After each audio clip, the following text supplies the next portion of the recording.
Thank you. Now we're going to give you one more.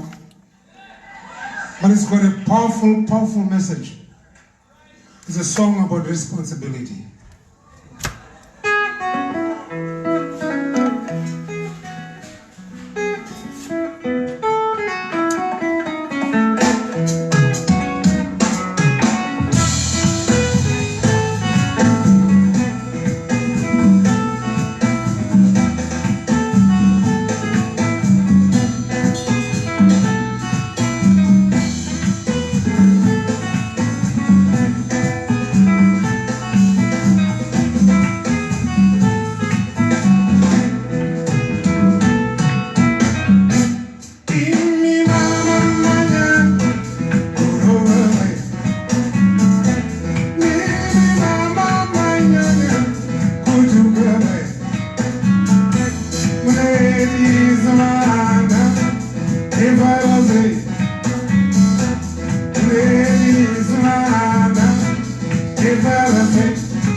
Share the life, share the life, share the life, guys.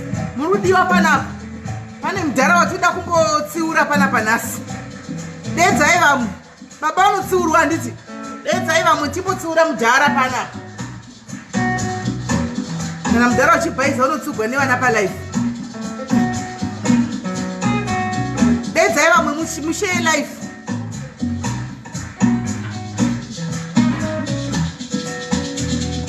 Dedzai vamwe mushare life mudedza vamwe. Tikuda kubatsirana pamudhara uyu nhasi tose pano guys.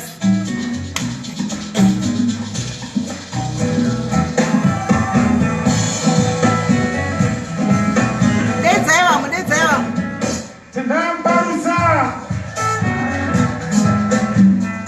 Pane baba vari kuti vatiri kuda panapa.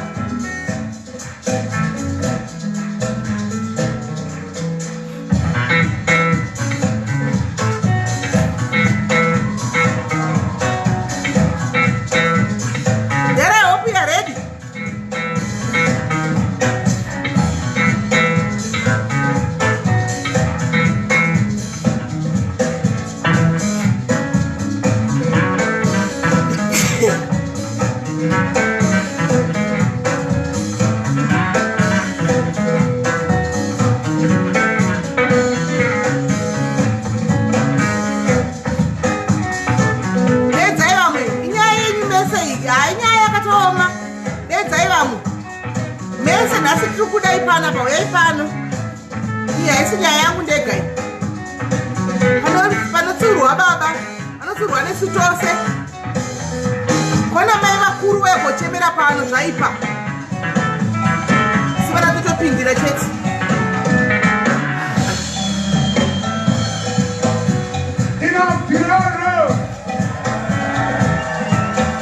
Musoro wenyaya muchaudzwa nemuridzi wenyaya ari pano.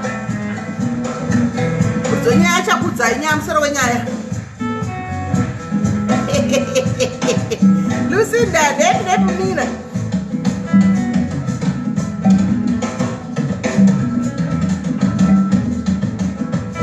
Vasipa vari kumabasa anozotibatsira havo kumberi.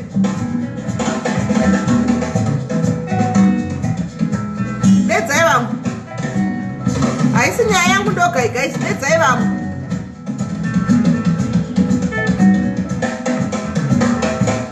Garra panapa vane 70 years. Baba tagarra panapa nasi vane 70 70 baba tagarra panapa nasi.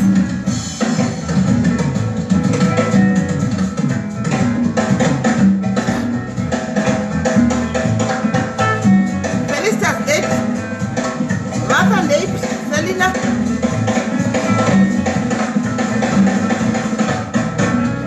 Edzai vamwe tishike tafamba ine bodi. Baba watakagarira mose nhasi mose makaunganira mbereki wenyu. Makaunganira mbereki wenyu ane 70 yes. Saka uyai. I would like to take this opportunity.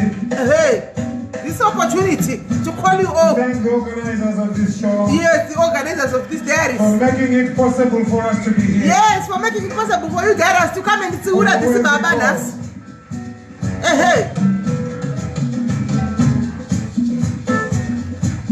I'd like to thank also the engineers. Satina my engineer pan. Atina my engineer. Tinotenda madiaries arada kutsiura mudhara. My engineer atsati asvika kotuku. Oh yes, I'd like to thank my band. My diaries. For coming along with me. My diaries for coming here with me. Uyu munhu uyu. That's my tower. But you see, Oliver Mtukudzi. When you see Sis Melly, might have so many songs. We have so many people coming to the There's show. nothing he can't do. Making a show out of that song. We can't. Without you guys, there's no show. Without you guys, there's no show. Thank you very much for coming. Thank you guys for coming. Invite others.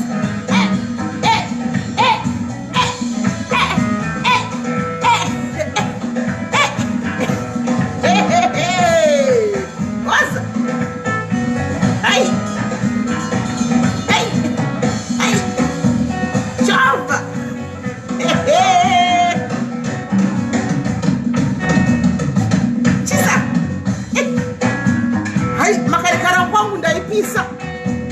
Ndaipisa. Haiti tikapinda club ndaisiya ndakabhadha asiri chipumbuka. Ai. Makarekara. Dzakaita mukurumbira. Ai. Ai.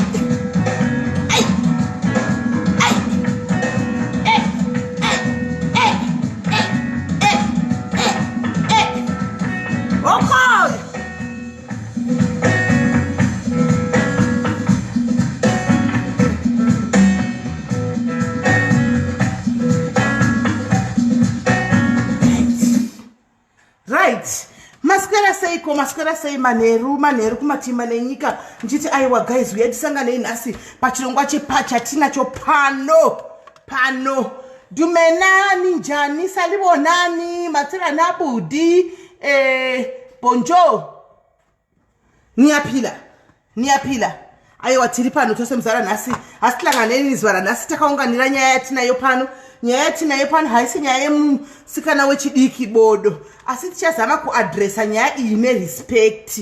Handiti tichazama kuti tiadrese nyaya iyi nerespect because munhu watakaunganira pano munhu mukuru.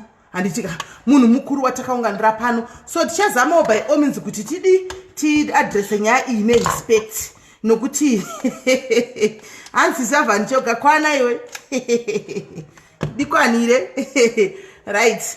Sometimes positivity inongodiwa, so unoza kugara uri kana une peace of mind unongoita even usina kana cent, usina kana dora, usina kana chi, kana uchingori ne vibe, uchingori ne peace in your heart, ka unongowa manyukunyuku kuda kungobhuruka kusaminda kusachera zvinotaurwa nevanhu, kungopinda mudenga rako wega, kungoflowa mu energy yako wega kuti zvingofamba. Handimaona, so nyaya tinayo panapa guys inyaya inosiririsa, inyaya inonzwisa tsitsi. Anditika wait ndikutogaina flamboyant ndinyarara zvako kwai gym iri kuvhugwa musi wa1 at least tinenge takuenda kunoonda kwaiko zvino imbokangamwa shamwari handichina kana hembe handichakwani haoni nichipfeka magubvururo wakura bhande redumbu iri tatove nedumbu zvatoita zvega zvinamira mushe nelockdown right. Saka zviripo nezvekudai so guys nyaya iyi yatinayo pano chazama kuti tiadrese nerespect. Handiti taiadresa nerespect nokuti vanhu vakuru ngavangorespectwa. Handiti munhu mukuru ngaangorespectwa, chero achiporonga, chero achibhaisa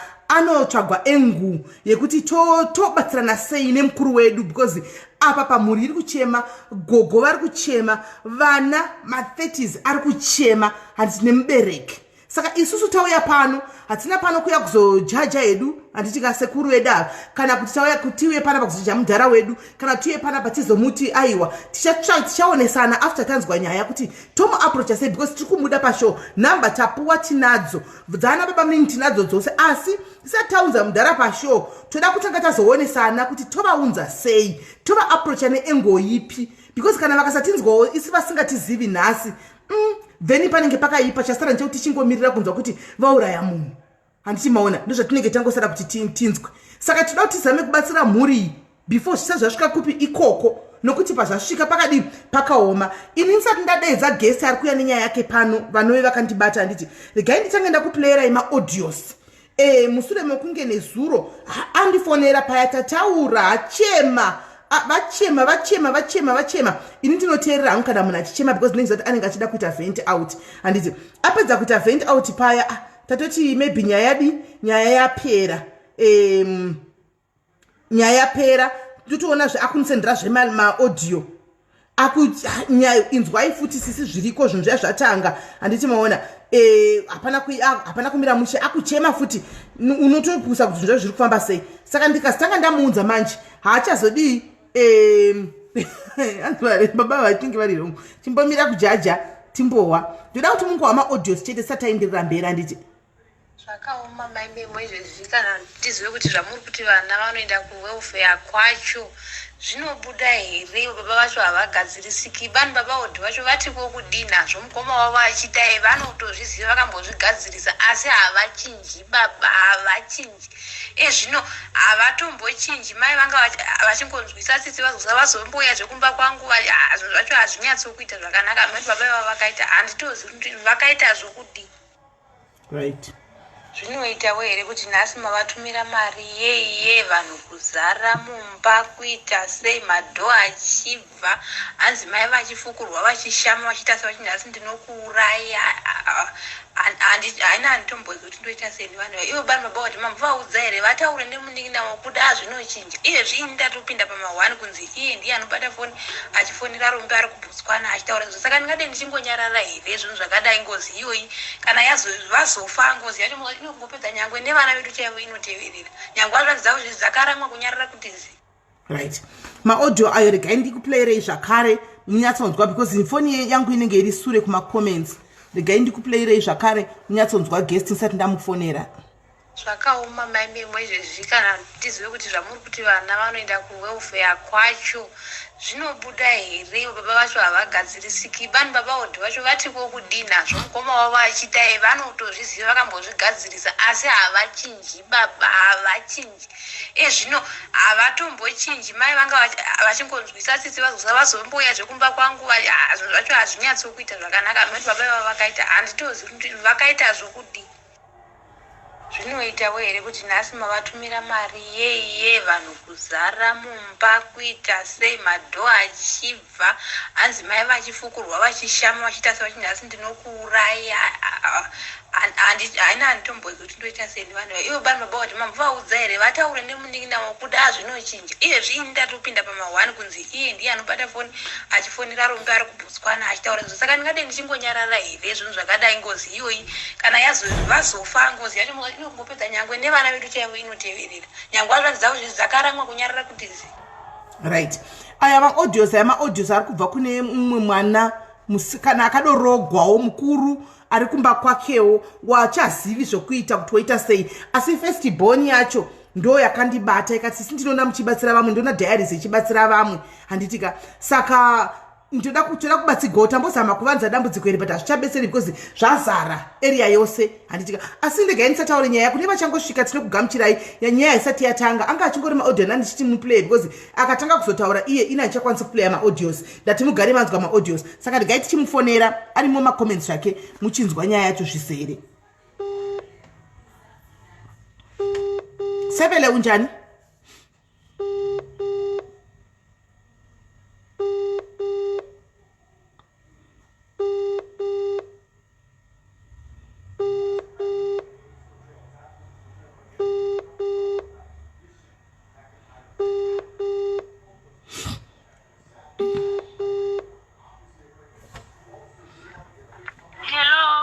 Hello, muningina uri sei?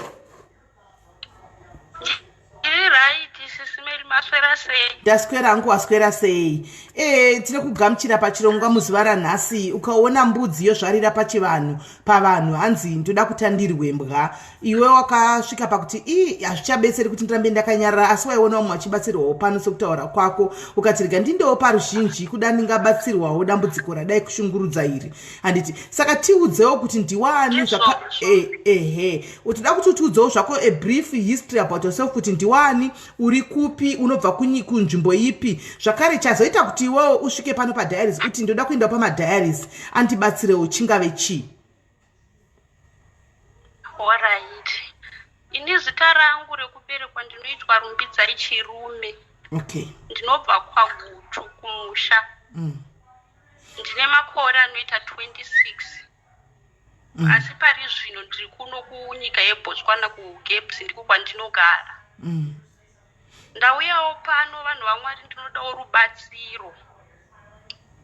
Ndaita problem.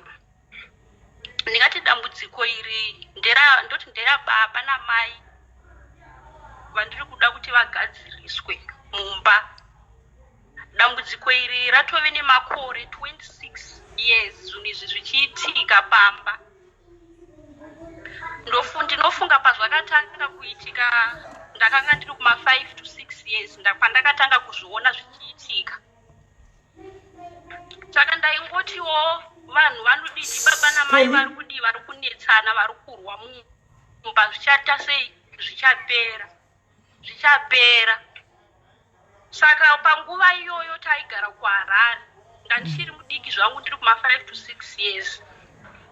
Tichigara kuHarare kudaro baba vaishanda munhu anomwa doro ane hasha saka taitodya sadza kana kuti kuma3 baba vasati vauya kuti tikwanise kudya sadza because pavaizouya vachaisa ranga risingadyike sadza pamba. Taigona kutozorara kana takufamba neusiku kubva kusaninde kwataigara tichienda kumbari kwaigara vana sekuru baba vamai. Saka upenyu hwakangoenderera zvichingodaro, mai vachigara vachirohwa zuva nezuva, baba pasina mufaro tichishungurudzika. Ndokuzoti ndakuma9 to 10 years baba basa rakapera kuHarare, tikanogara kumusha kwaGutu kunova kumusha kwababa. Takumusha ikoko kunova kumusha kwababa, dambudziko iri harina kupera, zvakatoita wese. Pamba ipapo panana sekuru panana mbuya mai vangu vairohwa, vachibviswa hembe, vachitemwa nematombo nezvidhina, vachiita sei pamba ipapo. Vana sekuru vakambozama kutaura navo sekuru vari vachiri vapenyu asi zvakashaya basa. Sekuru vakasvika pakushaya, dambudziko harina kupera, ndo hwakanga hwatova upenyu hwedu pamba pasina mufaro. Taingogara tiri vanhu vanogara vachingomhanya muswere wese wozwa tichingomhanyiswa tichirara musango tichiita sei nababa. Upenyu hwedu hwakangoramba huchingodaro. Ndokuzoti mugore ra2000, handichazivi kuti 2000 kana 2001, pakabuda minda murefu, pakabuda minda ndopatakaonawo nzvimbo kuChatsworth kwaGutu ikoko kwatakazotamira. Tava ikoko sekuti dziri nzvimbo nyuwani, takatosvika pamba ipapo chigara mudzimba dzematanda pataigara. Tikati sezvo tatama tava kweduwo kuda dambudziko iri richaita sei richapera. Ndakava grade 6 panguva iyoyo, asi dambudziko harina kupera hama dzangu. Zvakaramba zvichingoindirira, zvichingodaro, mai vachigara vachivata panze vachiita sei. Hapana chakaitika. Kufamba takafamba, taifambawo tichienda kumaprofita, tichienda kupi tichitsvaga rubatsiro kuti baba vachinje pamba, asi baba havana kuchinja. Dambudziko harina kupera, mai vaigara vachirohwa pamba vachishungurudzika nesu tisina mufaro. Ipapo tatava vana vatatu, tata 3 panguva iyoyo muna 2001. Saka taiti mai vakatanga kurohwa usiku vakadzingwa pamba, isaibva tatanga kuchema zvonzi budai mutevere mai venyu. Takambotanga tivata mudzimba dzevanhu, asi zvakashaya basi takapedza raini rose unopinda mune imwe village tichingovata mudzimba mevanhu, tikaona kuti iko zvine zvanyanya. Tikapedzisira takuvata padanga redu remombe, ndopataivata ivo vatavo mbatovata duna mai panzi. Mai ndichivaudza kuti ngatimbonoiripota nyaya yekumapurisa, mai vangu vairamba kuripota nyaya yekumapurisa. Dambudziko harina kupera Sis Melly, zvakaramba zvichingoindirira zvakadaro. Mai vangu kusvika pakuti zvimwe zvaona nhasi, zvimwe zvomumaoko izvi zvaitwa zvokutswanywa nezvidhina, hazvichashandi, hazviropa richafambi, zvangooma, hazvichashandi. Nekutswanywa nezvidhina nekupfurwa nerekeni. Vanoti kana vakatotsamwa vanotora rekeni, matemo, machii, wasatotiza rinotokubata munhu ukatofira ipapo. Dambudziko harina kupera Sis Melly, takashingirira neupenyu hwedu ihwohwo. Ndokuzoti ndaform 4 ndichiri kurangarira wanga uri musi wechishanu ndabva kuchikoro. Ndichisvika pamba vakandibvunza kuti ko uri kubvepi nguva dzino, vangu vanguri vauya kudhara, ndikati ndiri kubva kuchikoro ndandichiuya. Ndipo pavakandirova vakati wanga uri kuvakomana. Musi wacho niuya ndina kuvata pamba, ndakanovata kumaraini. Makuseni acho ndichidzoka vakanga vasipo, vatoenda kudoro. Munhu anotevedza doro kana ari kumba kumusha iko kwanenge vachingotevedza doro, kwarinenge radaidzirwa ndiko kwavanoteera kwavanoenda. Saka vakabuda musi weSaturday vakaenda kudoro, pamba pakasara paina mai nemunina wangu. Saka mai vakanga vakavata, vakavata mumadziro bemba. Ndikanyatsokufunga kuti saka upenyu huti huchasvikepi, tichasvikepi zvinhu zvakadai. Ndaifunga ndega nechemumwoyo. Ndakangopinda mumba ndikatora plastic ndikaisa hembe 2 dzandakanditazo nejuice. kumusha kwedu kunofamba chitima chinoibva kuGweru chienda kuMasvingo. Saka musi wezuva rakanga rakudoka chitima chakubva kuMasvingo chidzokera kuGweru. Ndakangotora plastic ndikabuda ndikaenda kwainomirirwa chitima. Chitima chikauya ndikakwira ndikapinda mutoilet. Ndakanga ndisina kana mari kana chitima kwandinoziva kwandiri kuinda. Ndakangoti chakwira chitima. Hameno kwachinoperera handido kwandichapererawo ikoko. Ndakakwira chitima ndikaenda usiku iwowo. Ndakari muchitima ndakapinda mutoilet ndekuti ndakanga ndisina mari yekubhadhara chitima. Kusvika muGweru ndiri mutoilet. Ndasvika muGweru ari makuseni ndakaburuka ndikatanga kumberereka netauni yese kuti singazivi kuti ndoindepi kana kuti ndonangepi. Ndakaswera muGweru ndakamirira chitima zvichinzi kune chimwe chitima chinobva muno muGweru chienda kuBulawayo. Ndikati regai ndingokwira futi chitima ichocho ndiende kwahameno kwachinoperera ndokwandogumirawo ikoko. Ndakapinda muchitima, chitima chakauya chaibva muGweru chienda kuBulawayo. Ndikapinda mutoilet kusvika kubva muGweru kusvika kuBulawayo ndiri mutoilet ndikaburuka. Ndava muBulawayo ndakatanga kuperereka netauni yose ndisina kana wandinoziva.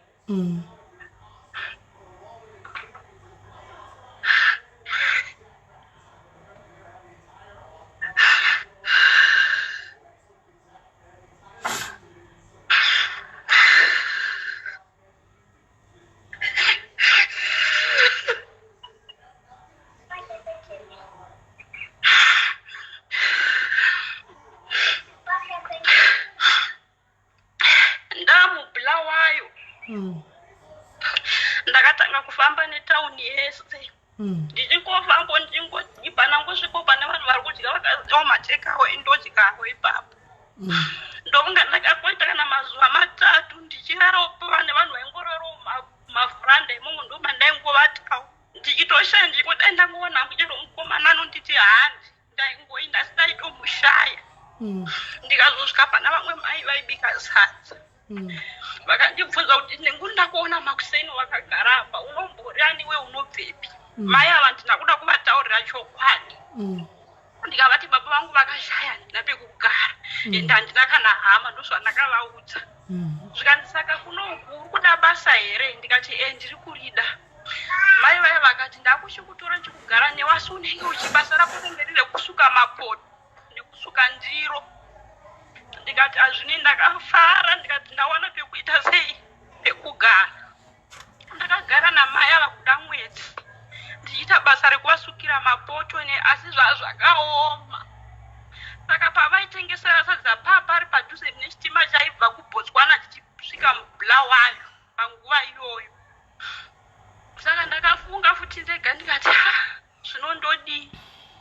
Nechemumwoyo ndikangoti ndoda kuti ndokwira futi chitima chinoichi kunosvika kuBotswana kwandisingazivi. Botswana vine vamwewo vaiti vari kuenda kuBotswana nechitima. Ndakaita zvokutiza pamba pamai ava usiku hwachoniwo ndikanokwira chitima chaibva muBulawayo chienda kuFrancistown. Ndasvika muFrancistown laki ndakangotofara ndanzwa vanhu vaitaura shona ndokungonomirawo ipapo pavakanga vari pavaimirira mabasa. Ndikavaudza ndikati vedu iniwo handina pekugara ndasvikawo nhasi nechitima.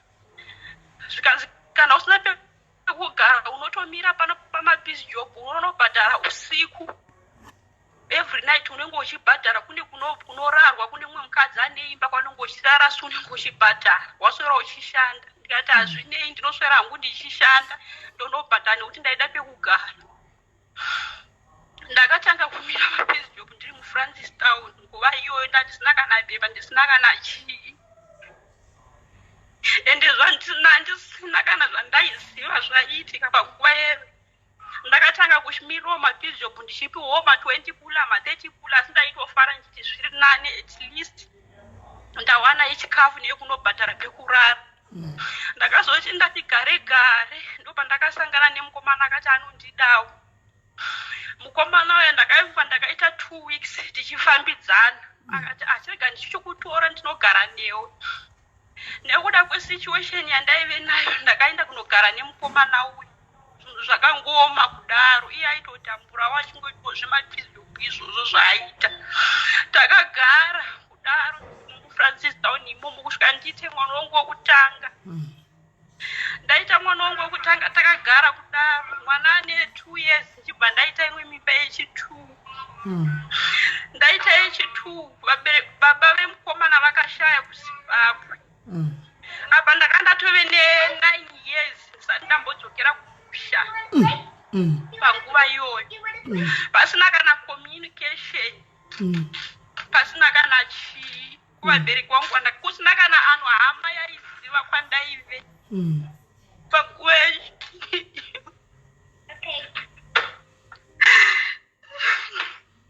chimboni wako mvura upe cheme yako tiripo takakumirira cheme yako urelease zvako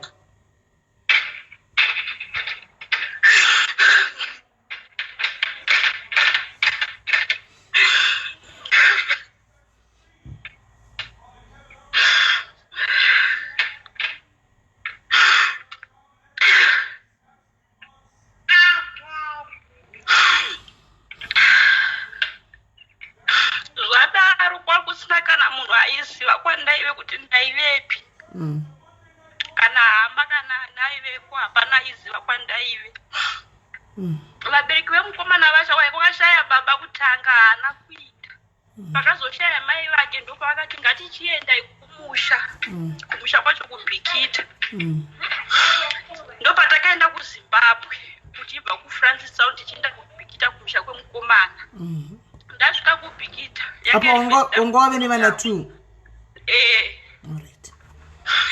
Yanga iri first time yangu kuinda ikoko kubhikita ikoko kuti tichisvika ikoko ndakaona kuti situation yacho isingaiti zvichitori worse ndipo pandakafunga kuti regai nditsvage nhamba dzana mai kana vari vapenyu kana uchiti situation yaive kana rumbi kana uchiti situation yaive worse chii chaitika kumurume weikoko pamba pachoni takasvika ndingati pasina kana pekutangira Sis Melly chikafu chaicho yaingori nzara chete ichingori nhamo yega kugeza tichiita zvekutogeza nemvura pasina kana simba kuenda kumaricho kwacho tichitomashaya maricho acho ndaitomatsvaga ndichimashaya ndichitoti ndikawana ndaitongoitowana kana munhu anodiwa ndichererewo mvura nekuti kumakomo kunonetsa mvura saka vanhu vanenge vachinochera mvura pasi pegomo vachikwira nayo padenga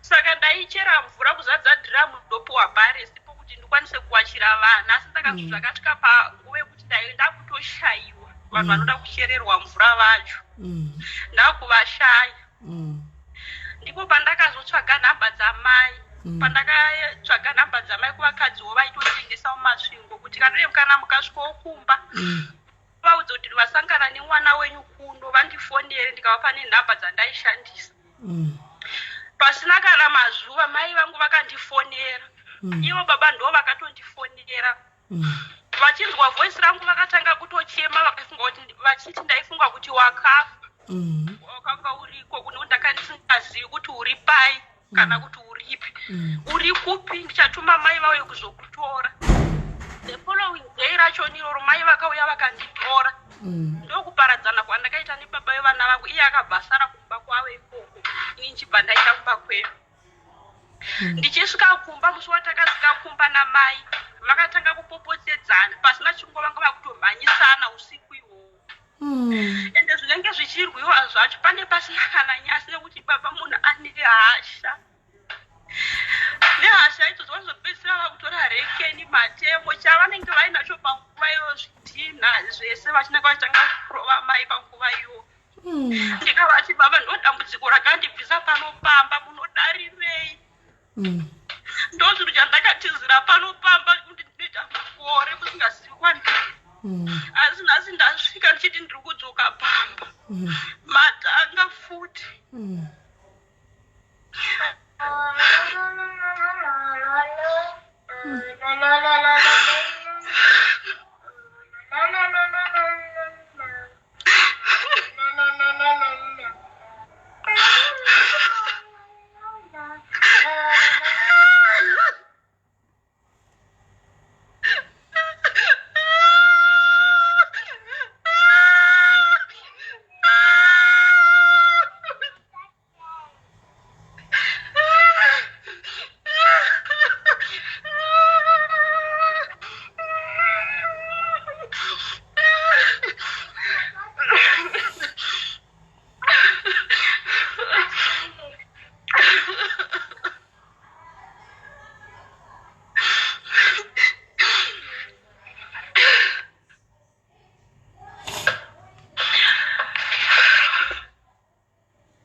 ndikati kuda zvapera asi hazvina kupera ipapo vakaramba vachingoindirira neunhu hwavo iwowo ndikazosvika pakuti baba ndakumbokumbira kusiya vana ndidzokere kubotswana ndinoshanda nekuti kugara pano chete hapana chandakagara isi ndikanoenda kubotswana ndikashanda zvinenge zviri nani vakatondipa mari ndikauya kuno ndichisvika ndakasvika ndichiwana basa rakanaka Sis Melly pamba pacho pandiri kutoshanda nanhasi ipapo rinotobhadhara ndikatanga kuti pamba panga pasina kuvakwa ndikavaka pamba ndikati nhamu yatakakura nayo yachipera ndigadzirise pamba sezvo pamba pasina mwana mukomana asi dambudziko harina kupera ndaiti ndiri kuno vhiki haiperi ndinenge ndichifonerwa nevanhu vemuraini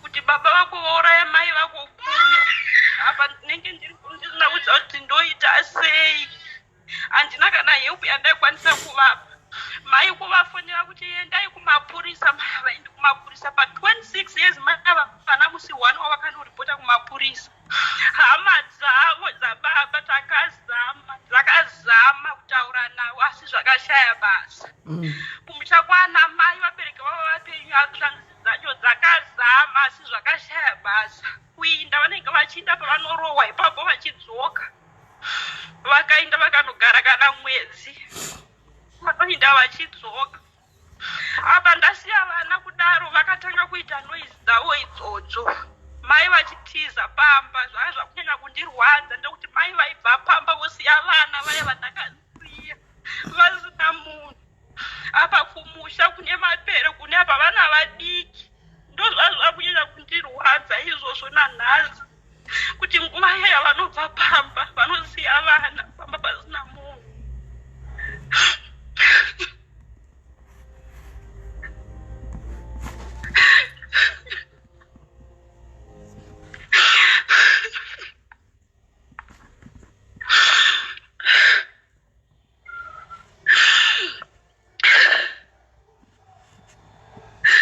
tazama zvese hama dzavo chaidzo dzakageza maoko vanhu vemuraini vageza maoko hatichazivi kuti todii navo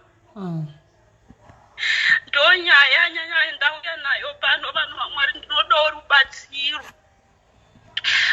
kuswera zuro ndakavafonera ndikati baba ndoda kutumira mari $400 asi zvandichaita chatumira munhamba dzenyu ndatumira munhamba dzenyu motora yenyu 200 mopa mai 200 yavo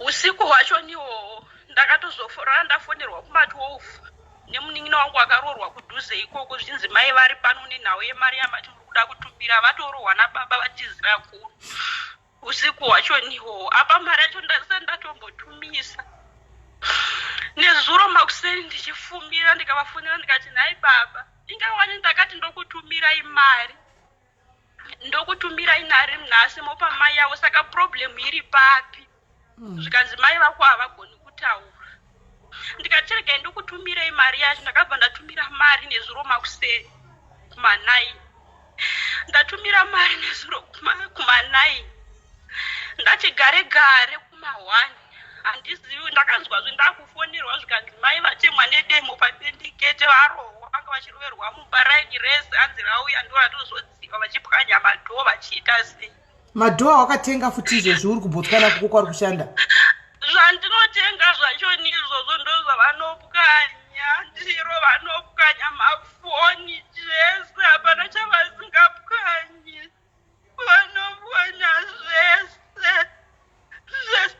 asi mari ndinotumira kana zviri chetikava ndiri kunyepa vanhu vamwari ndinotenga matraki anoenda every kupera kwemwedzi yenezuro wacho ndatumira mari ndakatoendesa masaigi egrosari asi mai vakuti munhu akutorwara hachazivi kuti wodii chero chikafu chivana vachisina mufaro dzakungoita senherere handina kana kukwanisa kuti ndivai ndovatora ndichivaisepi handina tashungurudzika vanhu vamwari tibatsireiwo tatambura ini nevanin'ina vangu hatichazivi handizivi kuti todii nababa. Ndibatsirei vanhu vaMwari, ndibatsireiwo. Ndibatsirei.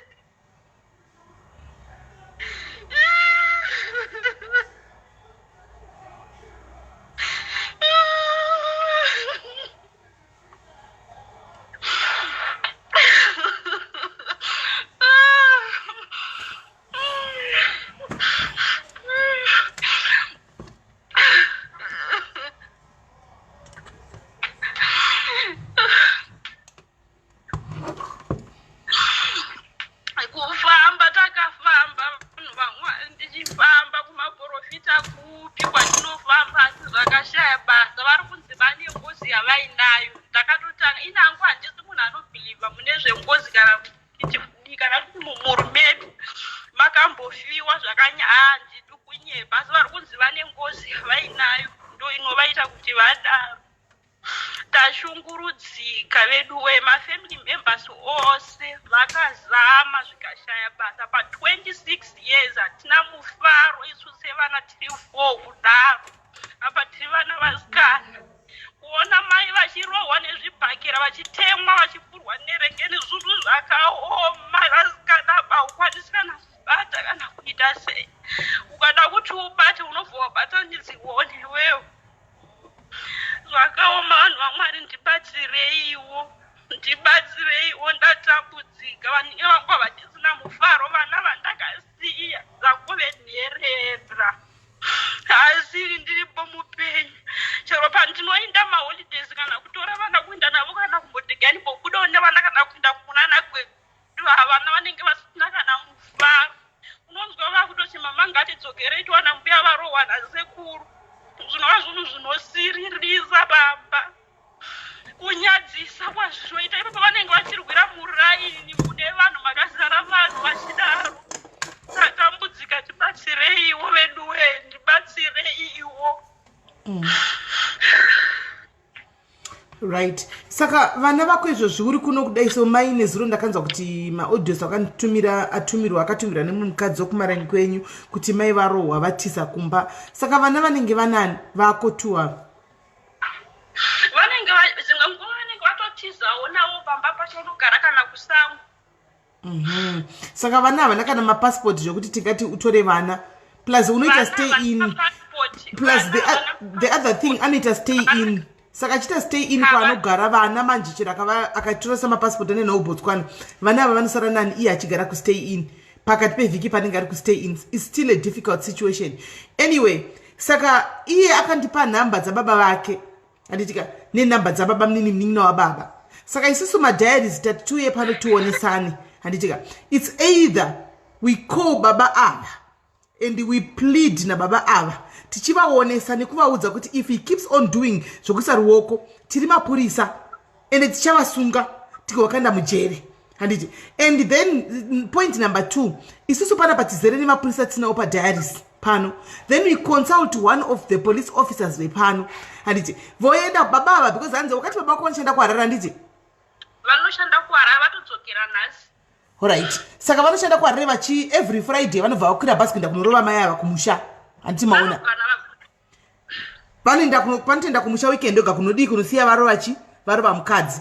Saka isusu manje vana vakushungurudzika nenyaya yeunhu hwababa because mai zvigumwe zvinonzi hazvichashandizve. Nokurohwa zvinotsengwa, zvinorohwa nedemo, zvorohwa nematombo, zvorohwa nezvichero chavangononga. Mwana uyu anoti property akatenga kubva kumasofa. Akatengawo mafoni kutengera vanhu vese vanga vane mafoni WhatsApp and what not, but iko zvinezvi havasisina. Baba vaya vanodi vanotora vachipwanya. Handiti maona. So one guys isusu pano hazvirevi kuti kana tavataura navo vakati enda kunzwai tobva tastopa. No, I think still baba needs, since vari muHarare, baba needs kuti vaise vatumirwe matsamba ari legit. Hanimaona from the police kuHarare ikoko kuti vastope vakanzi vaudzwa kuti vakaisa ruoko kuna mai ava chete ndokupera outside life yavo. Handiti maona.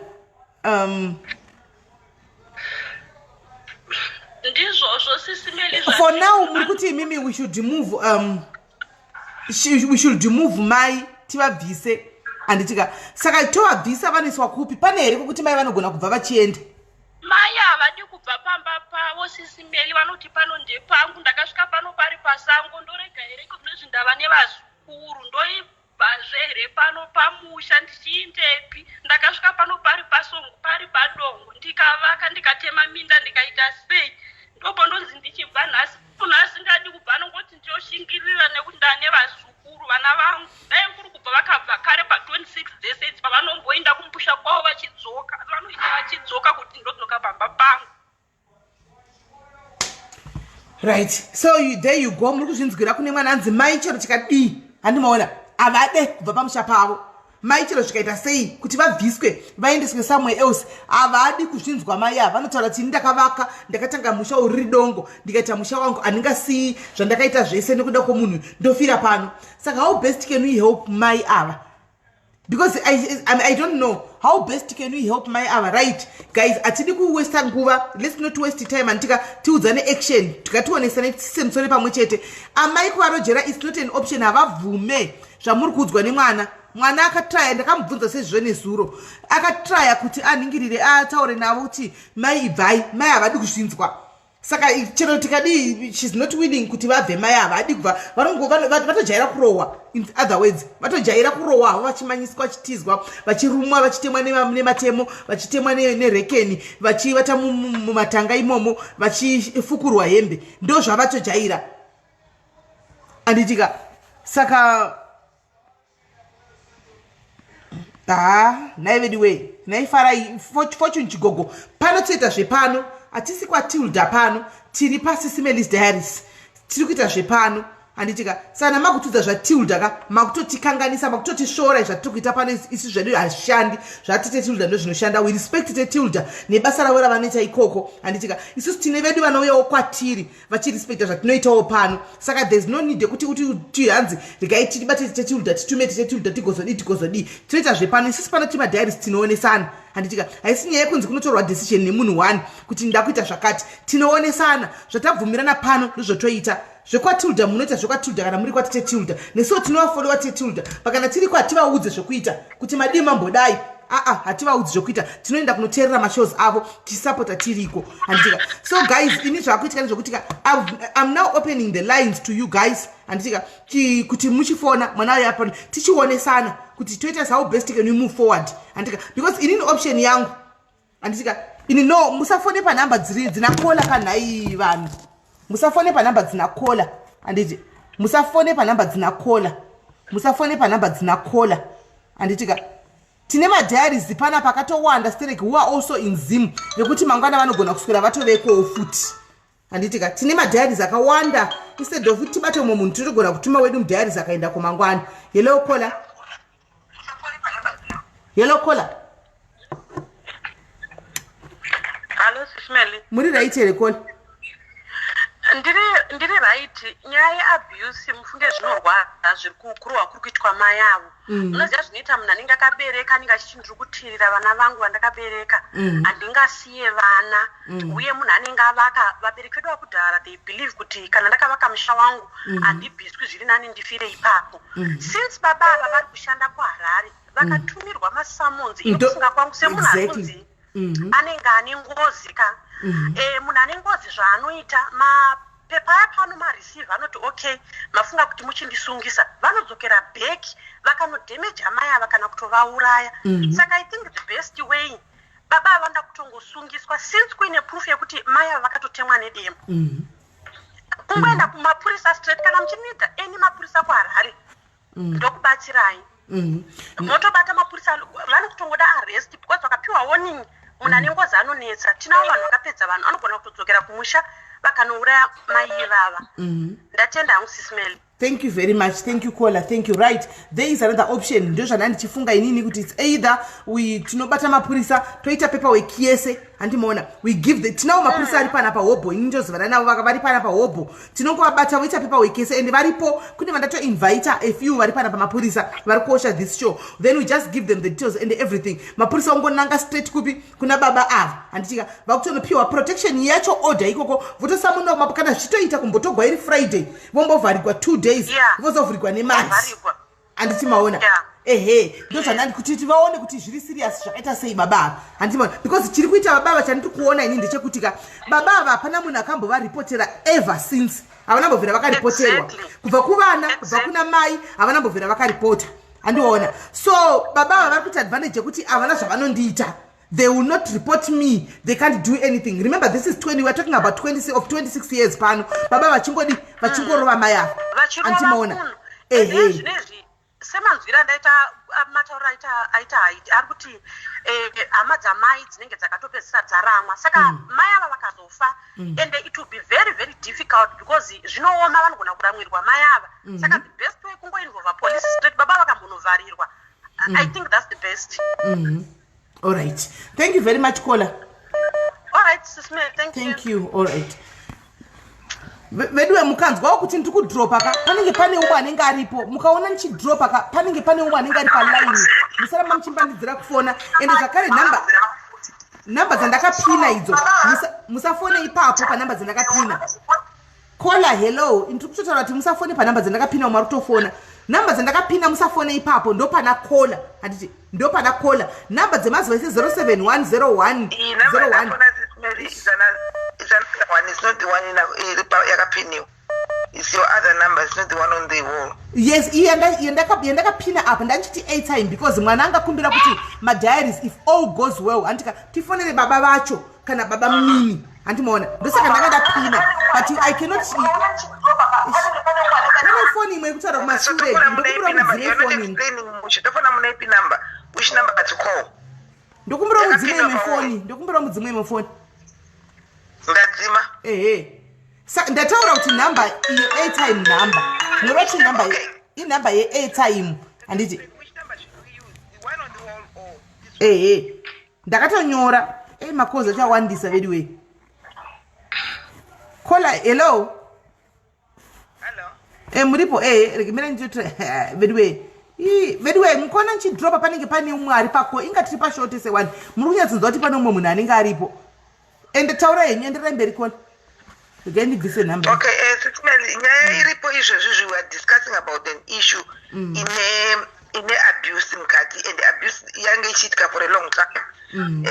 Fortunately nyaya yatouya pauri yatova pachena handiti wewe sete munhu anobetsera vanhu it's your duty now, you got duty of care to take this issue now or tinge wati kune mapurisa panapa nyaya yobva yaendeswa kumapurisa if anything happens yatoripotwa kumapurisa now inenge yatova basa remapurisa for them to take this case further. And as well, my advice to Sisi vari kutaura they have been seeing this thing happening kuna mai vavo for a long time.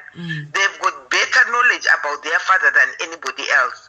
Since iye achiziva kuti ndizvo zviri kuita ngavaregedze especially zvaaita izvi zvakutofanana kuti iye ndiye aita kuti mai vake varogwe ngavaregere kuudza baba kuti totumira mari or toita kudai. In most communications ngavadzite namai vavo.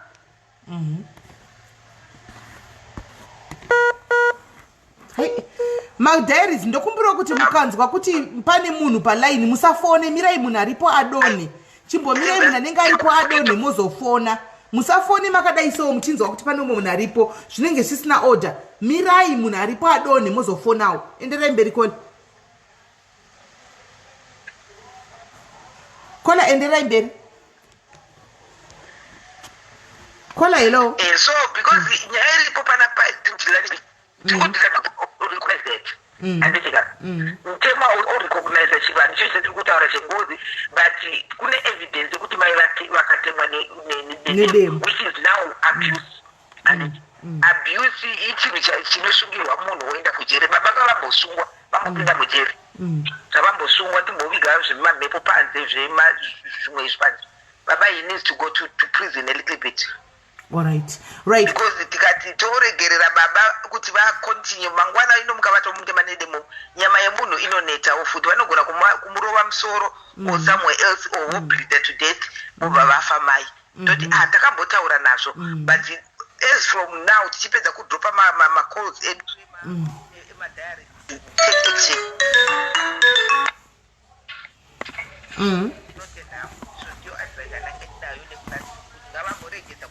Baba kuti kune mari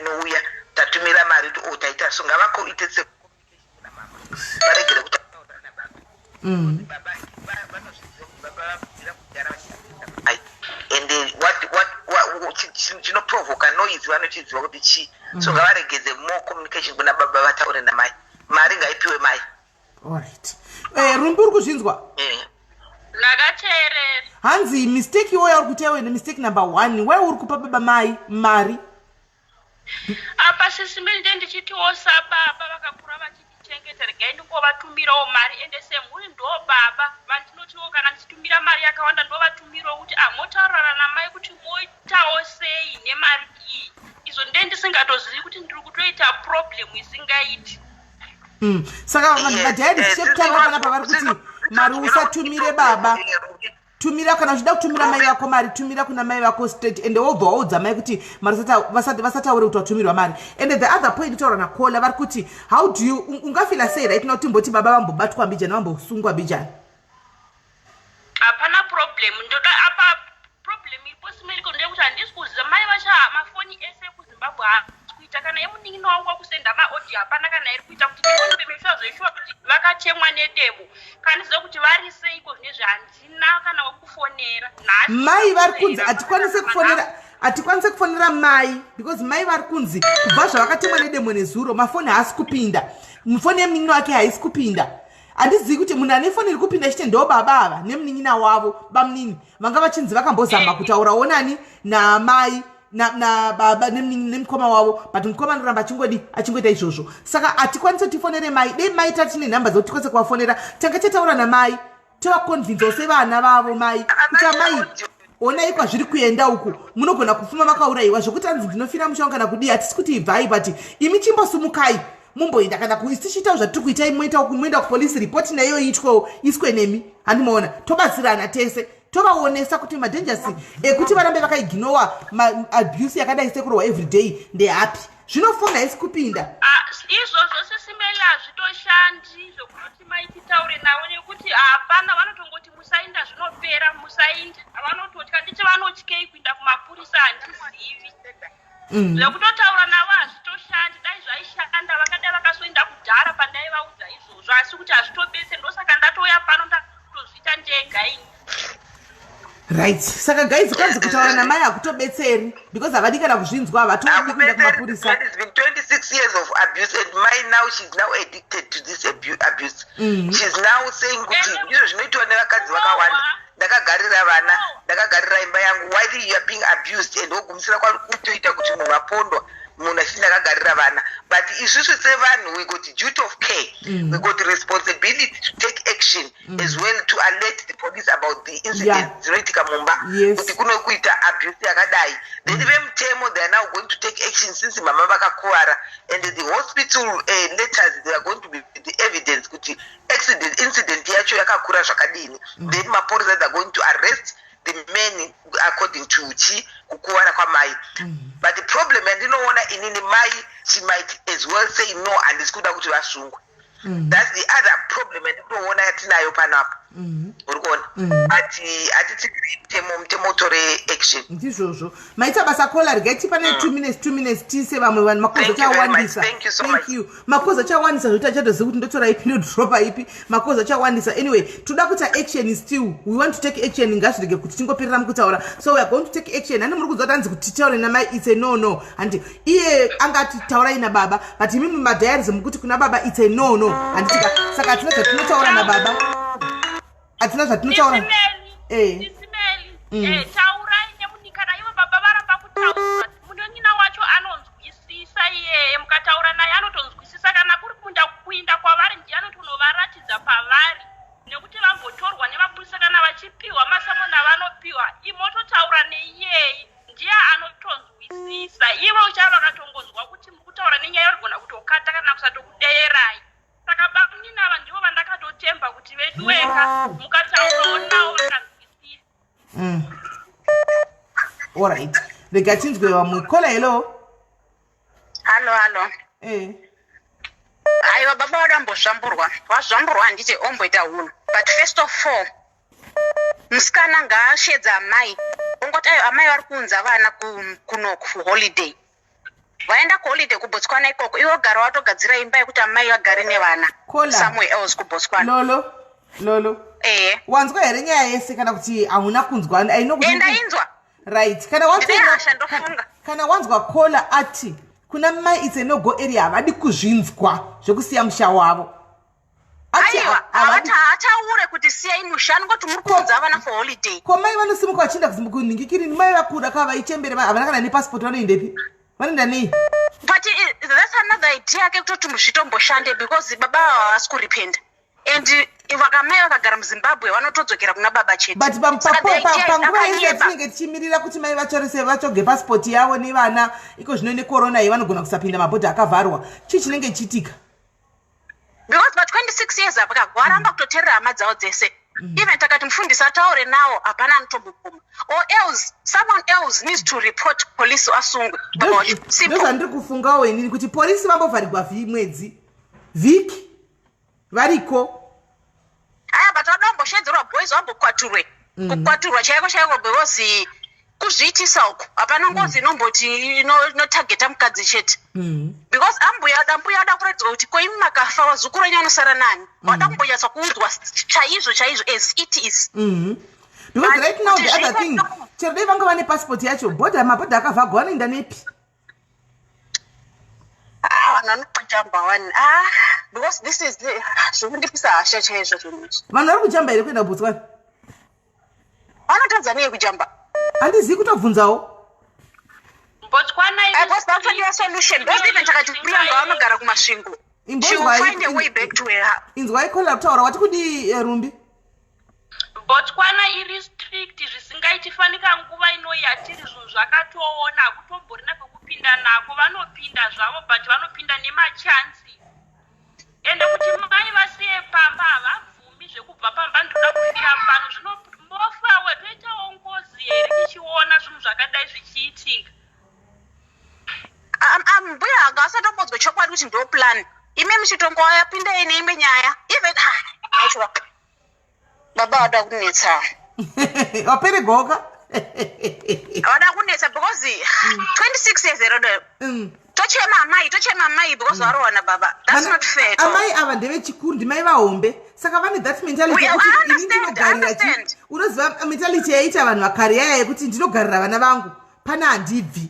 Ndo zvavari zvokuti vakakura vachiudzwa nevabereki vavo kuti kana waenda kumurume unorohwa uripo wazvinzwa zvinopera unongorohwa zvichazopera uchingojaira kurohwa zvichazoti zvopera time ndo zvitori mavari ndo dzidziso yakakura vanayo. Saka ndo zvavanototi nazvo chero kuti kwai uti ndovabvisa pamusha handioni zvichiita ini chero vakaenda kuBotswana ikotu ndo mwari vangazvinisa kumapurisa kunozvisungisa kuti ndisunge ndidzokere kumusha kwangu. Ndo type yamama. It's possible. Ndo type yamama. But she needs help. She needs help. I don't know if maybe my outsiders otombogarisa pasi ototaura kuti there's life after divorce. Yeah, ndo pana ndichifungawo kuti maybe she might listen kuma outsiders kwete kuvanhu vari padhuze navo. Kuma outsiders cheche tine vanhu vari professional pano, ma-counselors, ma-professionals anodhila nenyaya idzi anogona kuti vaudza chipa ma-referrals ekuti amai munoziva kuti kune munhu akatofa nenyaya idzodzi dzakadai kadai vachivaudza vachipa ma-references anitimaona from outsiders hana inogona kumborova. Zvinogona chidzwa nevana vavo kuti ndee kumapurisa vanongoti hai ndakarohwa 26 years dzose kusvika mukude kudai handichatofini ndatove simbi unozviziva. But vazukuru ane makore mangani? Vana vane makore mangani Rumbi? Mumwe ane 7 mumwe ane 6. Hey, but kuvaremedza but zvinogona kushanda futi. Kuti manyasa kuti kuudza vazukuru vachava vachigogo muda kuti mukufa here muchitisiya. Ngatichageke kugara kwedu tega tosiya sekuru. Because we've got no tinotsvaga mamwe options because kutaura mega kutaura imimi wana kuruka maramba kuteerero chimbotumai vazukuru ochema pamberi pambuya kuti vati mbuya mafa zvifunga kuzvifira pano here. Because akuda kutotsvaga mamwe option mamwe because hama dzavo vakaramba kuteerera vana vacho vari kuramba kuteerera chipinzai vazukuru mudari.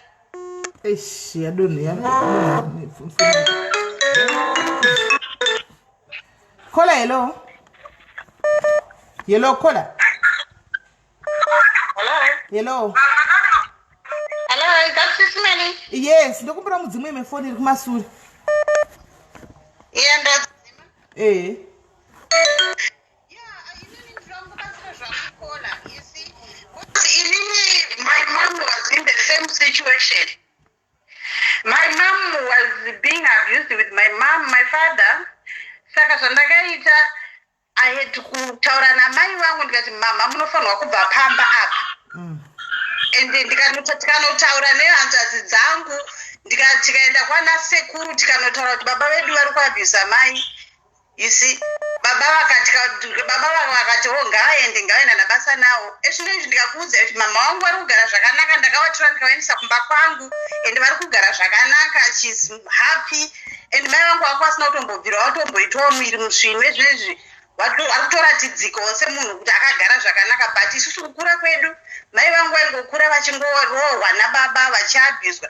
Saka inini ndiri kungofunga kuti at least musikana uyu akataura nemamwe masiblings ake akaenda kuna nasekuru kana kuti kumusha kwana mama wake akanotaura nana mama wake kuti isusu tafunga kuti mumbotaurawo nechi naatete kana kuti kana ivo kana vari hanzvadzi votaura nawo kuti hanzvadzi haungafiri musha vana unavo vanogona kukuchengeta. Ini ndo zvandachikofungawo zvangu because isusu ndo zvatakaita and my mom she's happy, she's well looked after by us. Saka ngozi yamai yakaoma sikana tingangodaro zvedu but ngozi yamai yakaoma. Ndizvozvo. Taurako. Nditeerere kana iri nyaya yekuti tinogara nana sekuru pasi zvese takazviita vanhu vamwari takazama zvese vana sekuru nana hadzanzi dzavo dzimwe dziri kuNamibia dzimwe dziri muSouth Africa imo maihope kuti vateerera panguva yari zvino saka vakatondira imwe puresha yekuti chimboendawo pamhepo kuda ungabatsirwa nekuti ivo vatozvitadza tazvitadza zvinhu izvi tatadza hama dzavo dzakageza maoko zvangomirira kunzwa kuti munhu afa ndozvega zvavangodzva mataurira vanongoita kuti isuwo tatongomirira kunzwa kuti munhu afa nekuti kutaura navo kwacho vaienda vanogara kana 2 months 3 months asi vanodzoka pamba pasina kana vhiki wadzokera futi zvichingodaro. Saka takutoda imwe option isiri yekuti totaura kana tombogara pasi semhuri hazvichashandi tikugara pasi takosara kupolisi ndokwatega kwatisina kana mubvira taenda pa26 days sei. Indongwana soti nyaya iripo ngatichimboita zvechikurubi zvemapurisa ndo zvatongovepo. Ngatiite zvekumapurisa ndo zvatongovepo. Zvimwe zvese tazama hazvisi kuita saka bati kutongoda tasara kumboenda kumapurisa ndo zvega zvasara. Saka torega kuudza baba munini handiti tongota zvepolisi straight bamunini vanyazongowa kuti bamunini vaudzei vatovaudza kuti mangwana kana vari kubasa kuva tosvikirwa mangwana kubasa vagara vatozviziva kuti havasambowana marambiro. Alright, toudza bamunini vataurirei kuti ndo zvichatoitika naivo vacho kana varamba kudera sivo havadeviri zvavo vasiye vakadaro ivo bamunini vavanonzwisa vachavakonera kuti ndakonerwa kunoku. Right.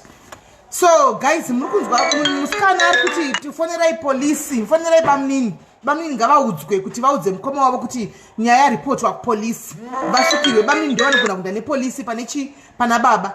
Anditika ameno kuti mimi muri kuiona sei nyaya iyi kuti toita sei. Ameno. Hello. Hello, makadii msimeni. Ndiri right kanjani? Rumbi uri munin'ina wangu ndakakutarisa ende situation yako inorwadza. Inini ndakakura musituation yakadaro but mutemo zvauno as long as vakasaripota munonzi mukuda kurambanisa vanhu inonzi idomestic. Nyaya iyoyo haishandi. I've done that. Ndakambozviita ndikanzi nini nemapurisa kana iwewo uchisotekana nezvinoitika pamba over 8 iwe ndiwo unobva. Saka zvekuenda kumapurisa even kana paine mapurisa vanogona kutozvinyora mutemo wekuZimbabwe haubvume zvinhu zvakadaro. So long mai vachiramba because mai zvinogona kunzi mai vari kuda murume wavo ende iwe mwana wakuda kurambanisa mai nemunhu wavo vanoda. Remember munhu ari muabuse anoprotecta the abuser. Even vakatemwa nedemo kola naikola even vakatemwa nedemo nezuro apa konzi uda kurambanisa vanhu ive vane proof yeri abuse yekuti vakarohwa.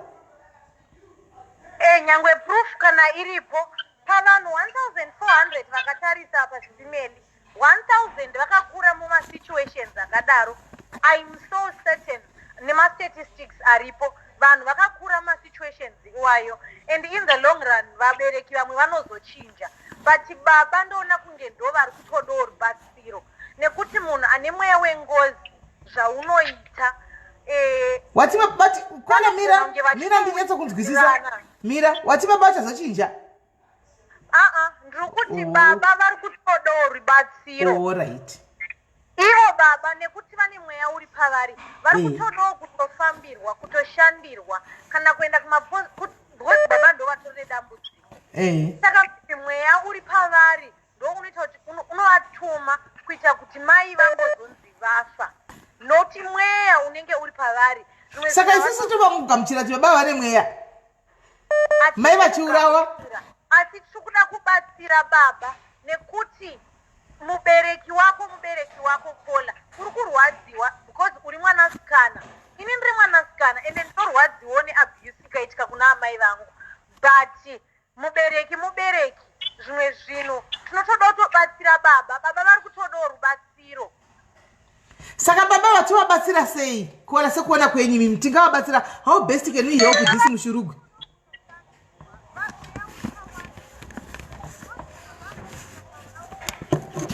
volume yatiza hevidwe kafoni kacho katinoshandisa palive akakambudzaka kola hello iyi tatisingaza kuzi tisu ndati inini saka baba vaiwe sekuona kuti tinovabatsira sei kana paine vamwe vanhu vanoziva kuti vanhu vanoshandira maybe vamwe vari mumacomments kana vamwewo vanoziva kunoshandirwa baba vari kutodawo kubatsirwa havo saka let's say tavawana vanhu vanoti kwaitoshandira baba vanobvuma here kuenda kunoshandigwa iyo kana vakazvitarisa kana kuti vanhu vanorohwa kushandira zvechechi havadingada kunzwa chinonzi chechi ukatotanga kunamata tindakunamatira kusango mai vangu vanonamatira kusango kuti baba kana varipo alright aiwa ndikunzwisisa hangu kola nepane shungu dzako but ukanoda kuripota kumapurisa hamuihwini ndo zvandoda kungotaurwa because ini ndakambopindana nesituation iyoyo alright thank you very much kola let me try and call a police officer pana patinzgo tanoti kudi alright I think guys what we have to do right now regai ndifonere anyone can what I know inini anyone zvataurwa nageorgi zveishuwa murukasi ayo georgi murukazi uri munhu bho iwewe but zita rako iro chinja madzadzi yangu ndogara ndiona uri munhu bho zvekuti but mazita zita rako kupeita zvisina kumira mushe andiona georgi ataura chokwadi anybody can report ningirikiri can report abuse anybody can report abuse anybody can report theft anybody can report makezi akafanana neaya andimaona so handisi kuona kuti inini I don't know handizivi but I think right now guys zvatinokwanisa kuita regai ndifonere one of the police officers tinzwe kuti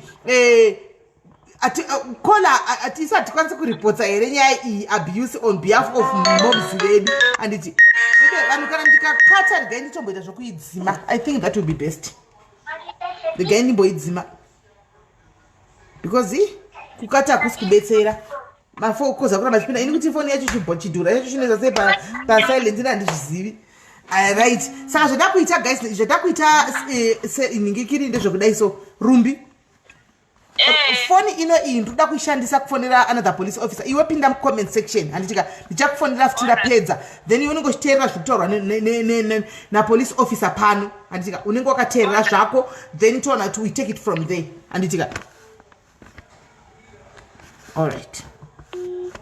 right so guys zvandakuita ini ndakufonera police officer handiti ndizvo guys tinzwa kuti tinogona here kuripota kana tichiripota takuita let's start the process right now ngatichitotanga izvozvi so tisamirire mangwana hanimaona ngatichitotanga because izvozvi right now mafoni akazimwa hatisi kuziva chiri kuitika chii kwakatumwa nedemo kuya handisi kutoziva kuti zvakafamba sei hanimaona handisi kuziva kuti Linda sisi Linda ndiri kutoida because chidhura ichi handitogoni kuchiita kudzima handitozivi kuti chinodzimwa nepaini inonzi chisilent yacho handitoziviwo ndechingoshandisa palive apa saka achitoshandika nakubva palive achitoshandisi chongomirira ndosaka chichiita noize kuti jrrr handimaona hanzi Sis Melly ask for legal advisor ask a legal advisor for help with this dilemma. All right.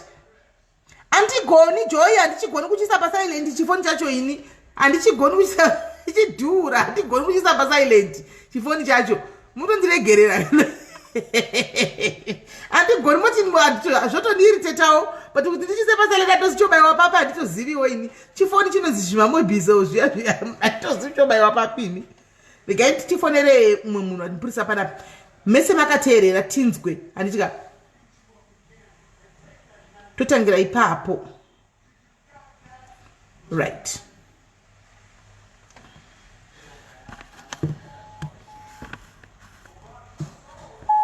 no maloya tinaye ari kuharare don't worry tinaye loya togona kumufonera futi panapa tinogona kumufonera futi panapa wepadiaries uyani ndeipi uri sei kuri sei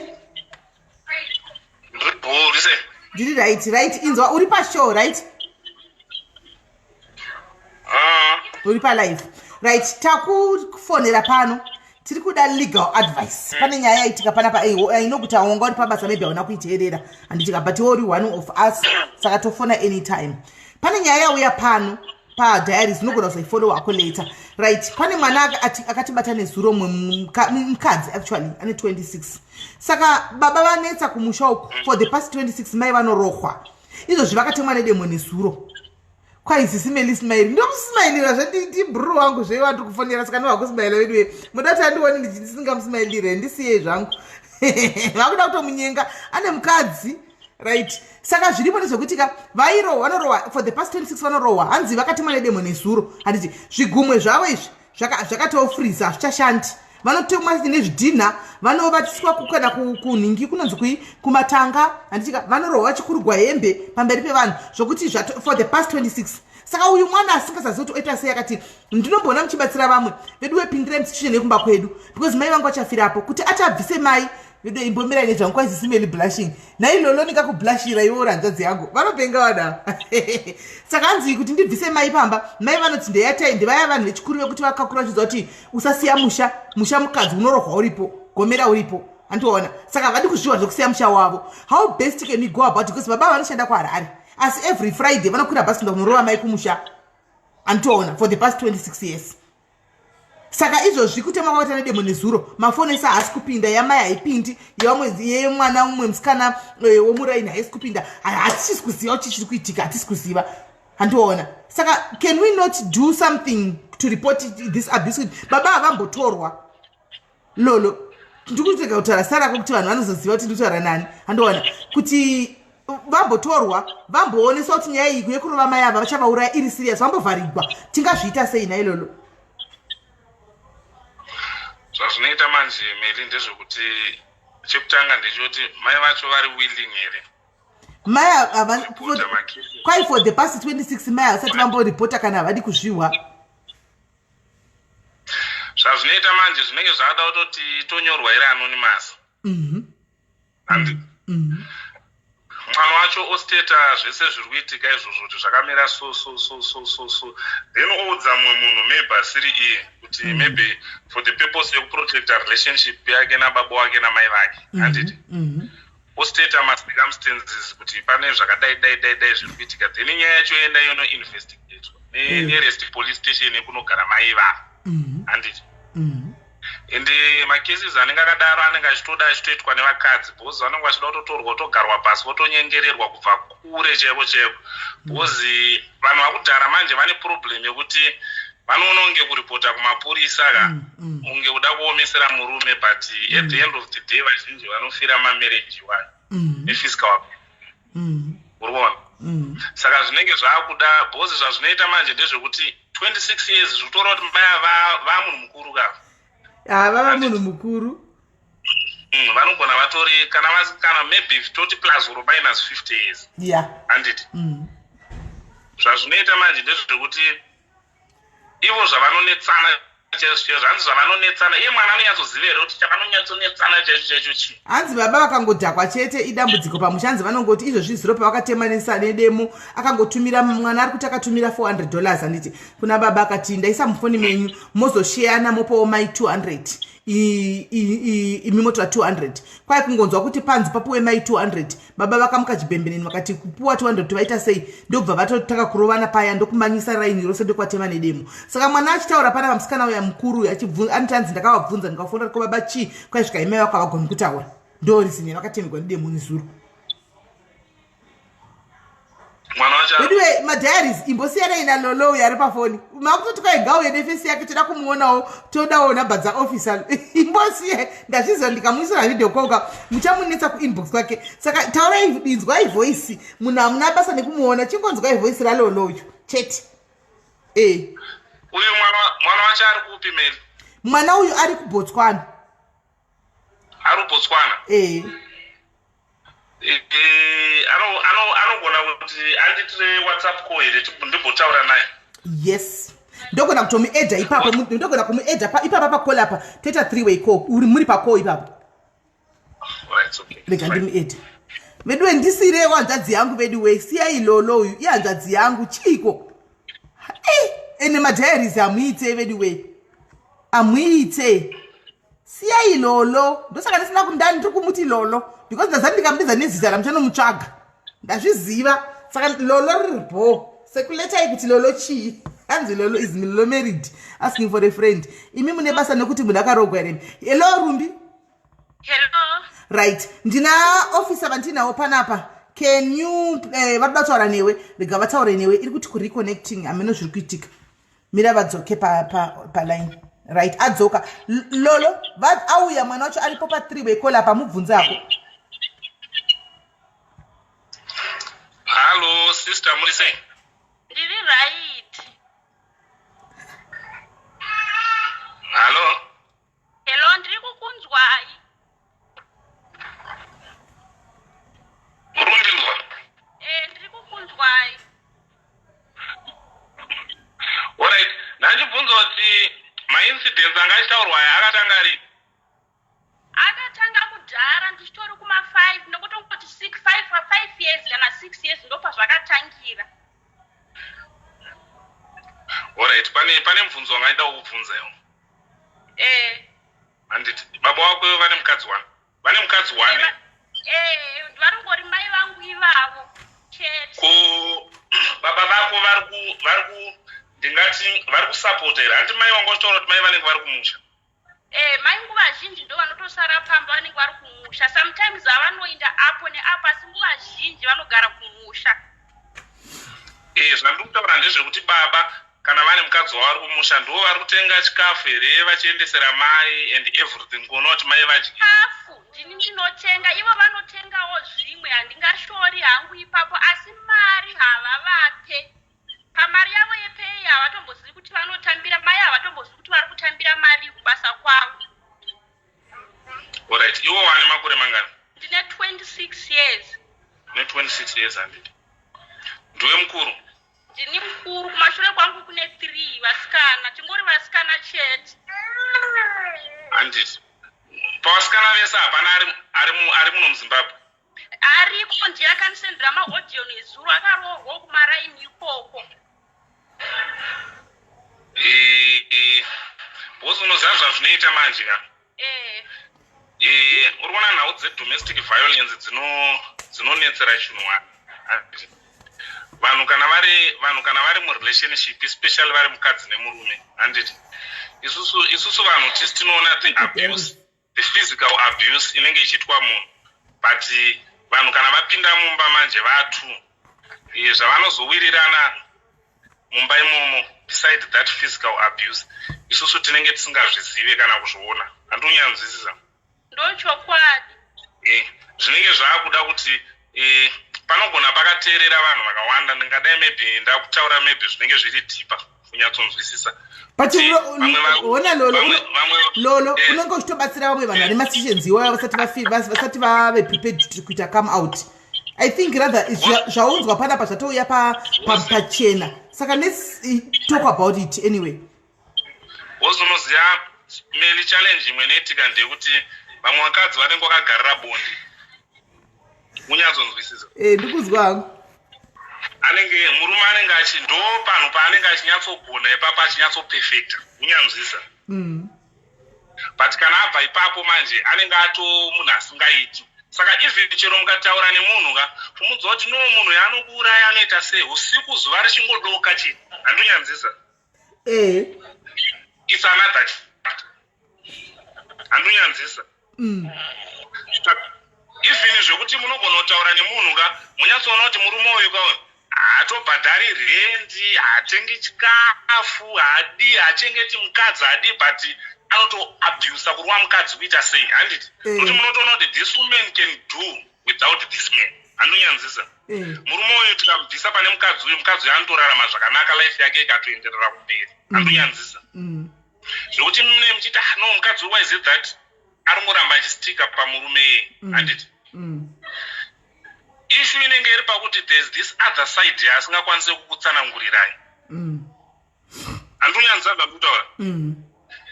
There's this other side yanenge asingakwanisi kukutsanangura imwe issue iyoyo. Handonyanzisa. Pozoita issue yekuti through marriage handitika vamwe vanhu vane makauts ava vanoita vari mukadzi nemurume. Handitika whether chivanhu whether chii zvavanenge vachizivana vari two ari masecrets avo. Handiti saka munhu anototi it's better for me to stay in this marriage because ndikapesana nemunhu anogona kureveala this secret. Nokuti mwana ambotaura wedro kuti pane vanenge vakambofamba here kukanzi baba vane ngozi.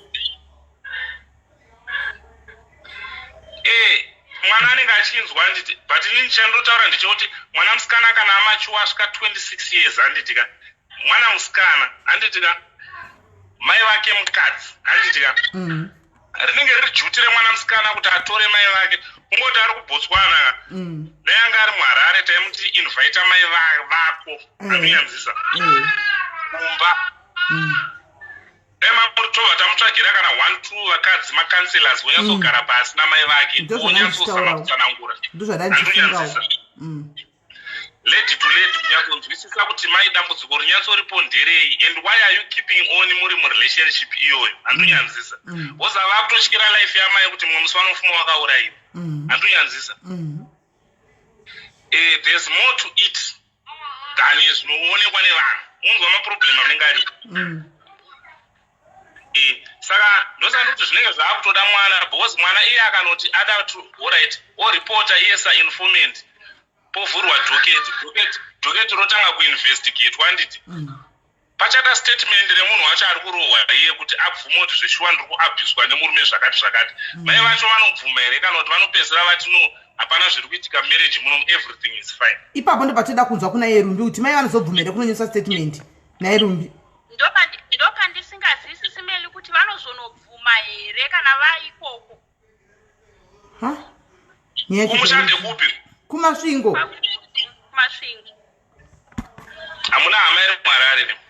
Ndinana varimo vamadzikoma ababa ese anogara muHarare. Isusu tega mufemini mababa tisu tinogara kumusha. Vanowana mari here mai vako vanowana mari here kuti vanokwanisa kufamba kuya kwaRwanda.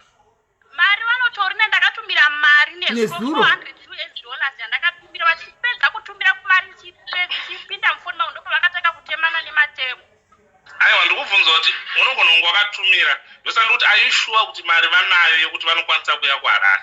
Mari vanayo kana iri mari yetransport vanotorinayo kana yekutodarika kana kuenda kwavanenge chero kupi vanoenda asi kuti havasuda kubva pamba havapi. Indava vari kuti ndogara pano ndakufira pano nekuti ndakasvika pano pari pasango ndosiyira here umwe mukadzi ozoya achigara. Ndakasvika pano pari pasango ndikatema minda ndikaita mai vako vakura seiyo. Mai vangu ndeva 74. 74 havana mbonyanya kukura vane 47. Vane 47. Vanoenda kuchechi. Mai vanoenda kuchechi ende vanotonama. Bozi unozwa kuti Melika inini yandinoona iri best idea yangu. Handonyanzisa kuti mai vacho dai vaikwanisa kuti bozi tinoda kuti titaure namai vacho direct. Handonyanzisa techiti at least tikataura namai vacho direct not inini in person ndinombora kanzipinifo ndoti garai pasina mai ava ifi yavo yakamira yakati chimbotaurai navo handitika tonyatsonzwa chikonzero chavo ivo chekuti why vari kuda kuramba vari mumarriage yavo nemareasons acho handiti tine simba futi rekuti tinogona kutodedza baba vacho ndozvakatisidiwa izvozvo but zvatinenge taakuita manje handitika zvinenge zvichitoda kuti pange pane tsamba inenge iri anonymous mwana wacho akanyatsosteta zvese hatizoise zita nechi kuti mai vacho tinoudza kune tsamba yakadai unzwa zvandiri kutaura mwana ndandisingadi kuti zvimboita zvekuvanziwa ndaida kuti aiwa inzwa unzwe musikana iwo mwana wanzwa unzwa zvandiri kutaura ndakateerera iwo uri byproduct iwo yekusangana kwababa wako namai vako unzwa usanyanyopinda toda kuti usanyanyopinda stereki pazviri uzonzi mangwana uyu ndiye akaita kuti tizodedzwa kwakati nitaure zvakati wanzwa ndakateerera ndakutaura ndazvinzwisisa isusu ini ndine vanhu vekuti vanogona kuvafonera kuti taasi kumbora kuti tikuone isososo pakadai muharare handitika ivo vakakufonera woti zvishuwa mama enda imonzwisa kuti nyaya yacho ndei ivo unongochiziva kwavari kuenda handonyanza zvandikutaura ndizvozvo baba vako kana vachidaidzwa voya apa mai vako voiswa apa nyaya yacho yokurukurwa iona kuti dambudziko racho rimborirei handonyanza zvandikutaura ndizvozvo iwo kana uchizonzwa nyaya unonzwa nyaya seani outsider usaite kuti bhozi vanhu vanodanana mai vako kana vari obsessed nababa vako vanozosvika pakutaura kuti no ini ndaisada kuenda kwakati but mwana ndiye akaita zvakati unzo unopedzisira wakutonge ndiwo uri kukonzeresa kuti vanhu vanetsana vanhu vagara vachinetsana kudara wanzwisisa ndizvozvo ndosaka ndiri kuti iwo unenge uri mwana asi dai kwangu uri kuti uri kana kuti muzukuru kana kuti sekuru kana kuti uri huyevu taigona kuti aiwa kune muzukuru wenyu kana mbuya wenyu aritaura kuti muri kunyanyonetsana kumusha zvakadai dai tati timbogara nemupasi timbokurukura tione kuti tingakubatsirei sei handiti rumbi ndakateerera rumbi tikafonera banina kuvari kuharare ava vanogona here kutisira ripoti ishi vafonere Sis Melly ndo vandiri kuda kunzwawo kuti ivo vari kutiwo kudisa zvopane nguva pane makore vanotiwo kudii hanzi vari kuharare uke mira ndapiwa nhamba dzavo rega nditire kuvaedza tioni panapa let's hope kuti vari online because nanambovasendera message alright it's okay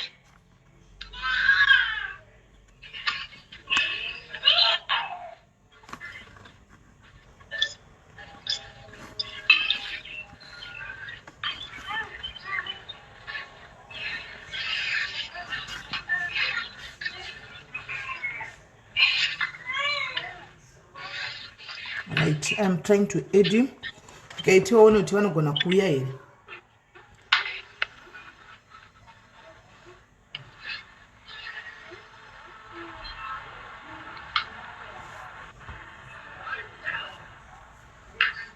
right makadi zvenyu baba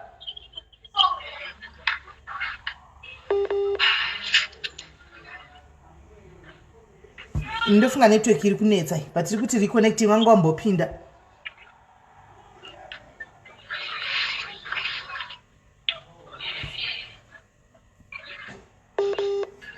vari kudona ndofunga havana data riri enough mufoni mavo because vanga vambopinda alright ndipe halo ndikunzwa rega akandidrope foni anditi ondisira nhamba dzavo ndovatengera data re100 apo kuti vakwanise kuiti alright mira nditire one more time ikaramba ndokutora nhamba tora dzimwe nhamba idzi dzisiri idzi dziri kuringa idzo dzitore ipapa vauya makadi zvenyu yakuti reconnecting futi vanenge vasina data vanenge vasina data saka iwo uchiita so chitora nhamba idzo dziri pazasi dzine mukadzi ari kusmaila uri ndo nhamba dzaaningikiri dzaababa vacho uvaudza kuti ndakuisirai data tiri kudaiwo mudaire pawhatsapp iripo pacall patakakumirirai then if possible kana nokuti baba vacho kana vakauya vakabvuma ndo vanogona kutisira that report kupolice station because mai avachaurayiwa ndo zviripo vachaurayiwa zama kuzikonekta futi mberi dzababa screen ndaita screenshot ndangona dzako neline ramadza vamwe vacho vave kubotswana. Alright.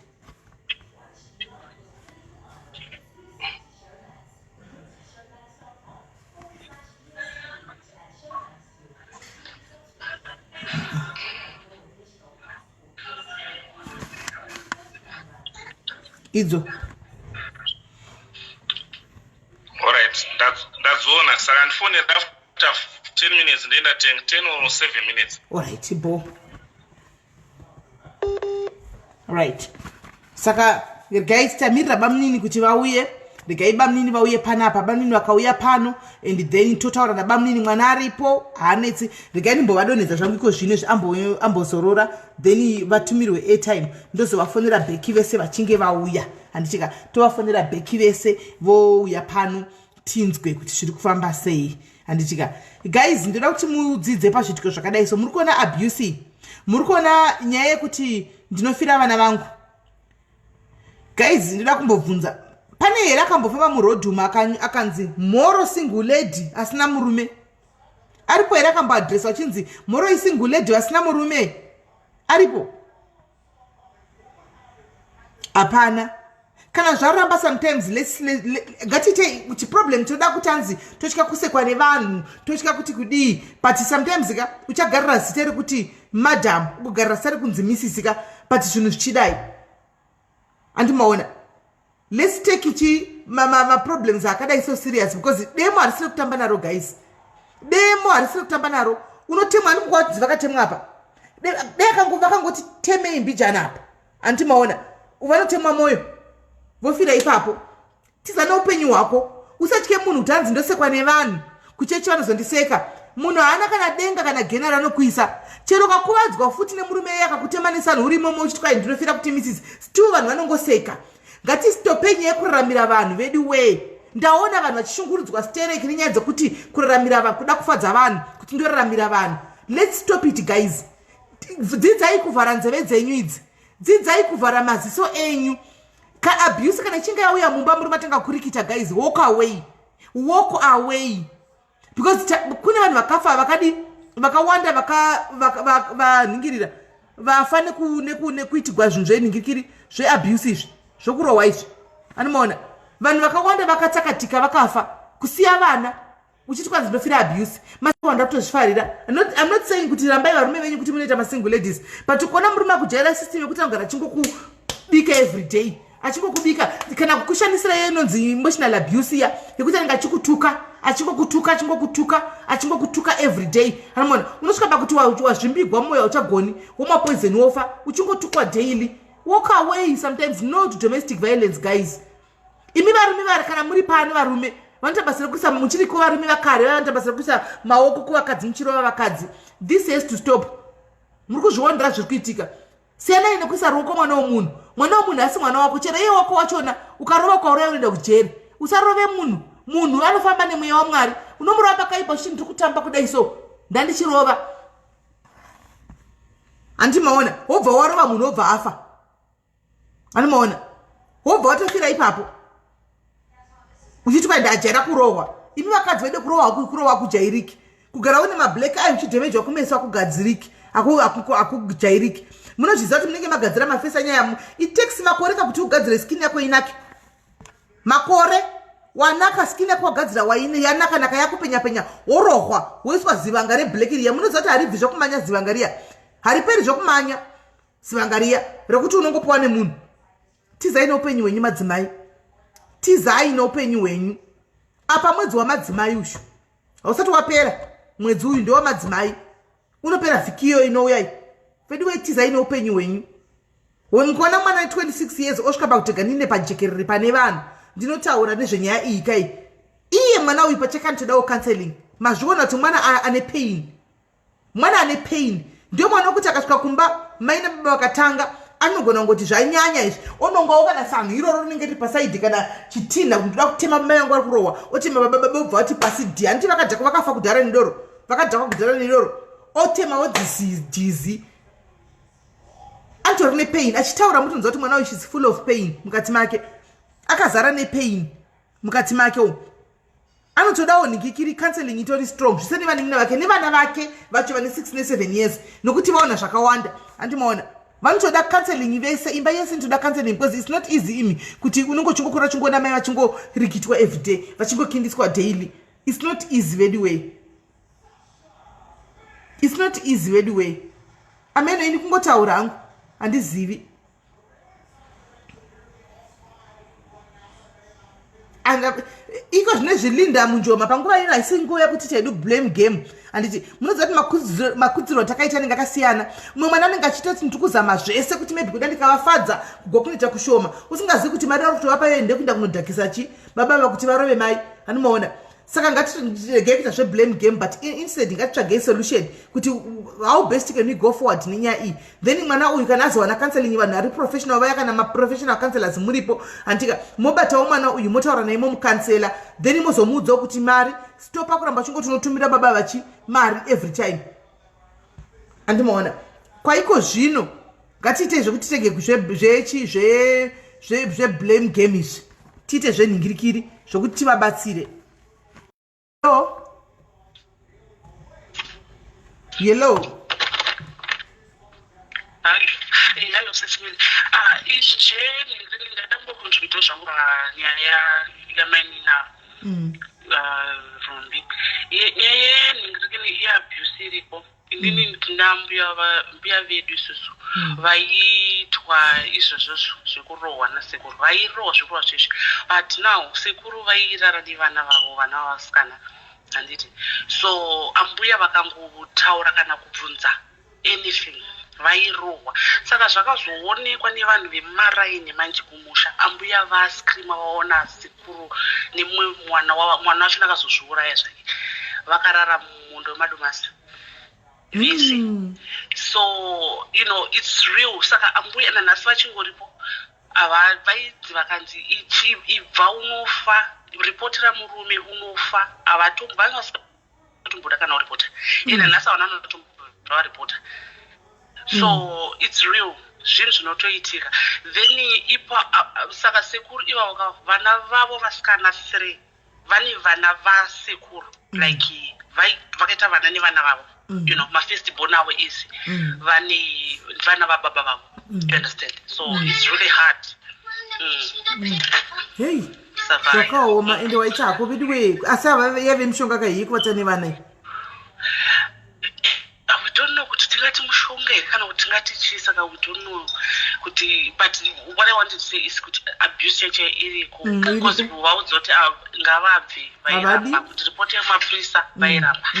Unotoona kuti munhu akatorohwa zvekutoti haasi kugona kufamba kana kuti anything ripotai havakwanisi. Thank you very much kola naita basi.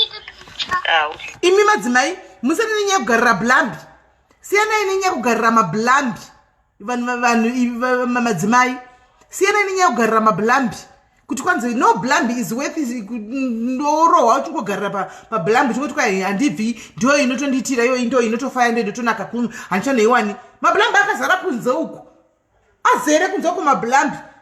Kana worohwa tiza unotsvaka imwe blambi zvimaikoro zvizere kumashopu uko inde munotenga zvimamaikoro kumashopu kana zvanetsa uko handimaona.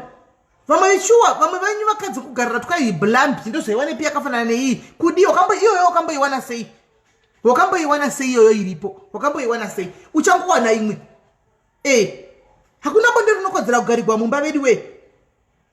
Hakuna bonde rinokodzera kugarira mumba. Lorraine inotoda kunyengera madzimai kuti kwaina handibvi. Wakabva wani pane vaya vakanga vachikushaka dayo wakatiza wani ukati handichadi. Hakuna blambi inokodzera kuti mugare magarira mablamba yavedu we. Itoziva kuti vamwe venyu muri kungofira twanzi indotogarira blambi panapa ndikaiwana inoda indozoiwanepi because mwe muda kushandurudzwa senyama iri pabright stand handiti ndozvamunenge muchida kufira sekisi musadaro iso. Hello kola hello tirirai muri sei kola tafarawo tafanirwa nemunhu wechirume.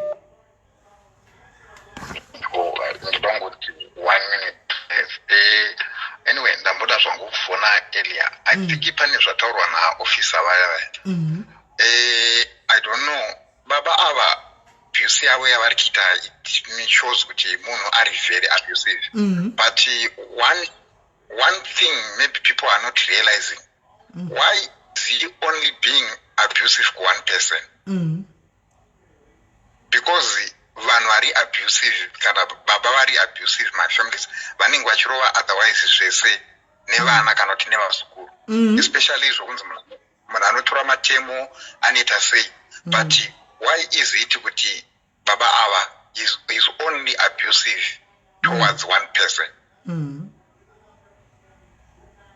Saka it appears kuti zvambotaura naofisa kuti amai ava kana whether I don't know amai kana panenge kana zvemushonga kana kuti whatever panozonzi zvakazoita zvengozi potse amai pane zvavakaita nababa zvavanoziva kuti udaro zvavanenge vachitya kuti vakabva nditi amen hatizivi maybe or any otherwise kuti kana uri mweya wacho potse mweya iwoyo that spirit wopamwe iri kuti iwewo wakakonzeresa izvi, because munhu ari abusive to that level anofanira kunge ari abusive to anyone.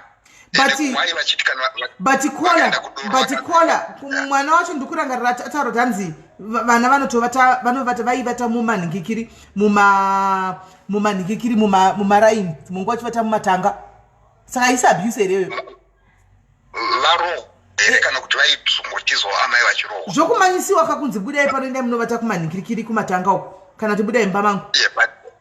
But he has never been physically kurova vana vacho, because vana vaingozodzingwa kuti ivhai pambapo, but mudhara uyu anongorova amai, asi kurova umwe munhu nehasha dzake sei achiti akatakwa kubhawa haarwe nevamwe vanhu, because angadiro achirohwawo kubhawaka nekuti munhu ari hasha ari short tempered ane temper stereki kana adhakwa angadiro achirohwa nevamwe vanhu kubhawa, but akatakwa anofunga kuti chireka ndinorova munhu wangu.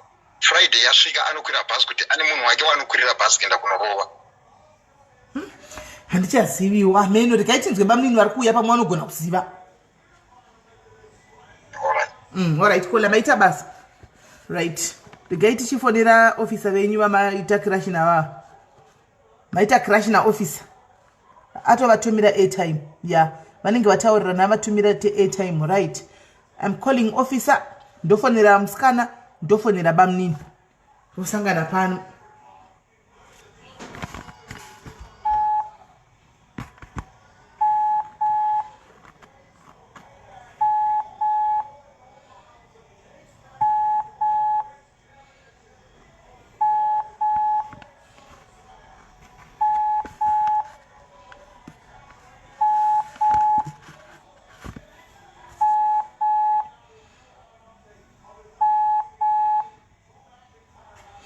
Officer, dai raifonika makambirigwa nemadiaries panapa. Makamirwa nemadiaries officer, takakumirirai officer, we are waiting for you.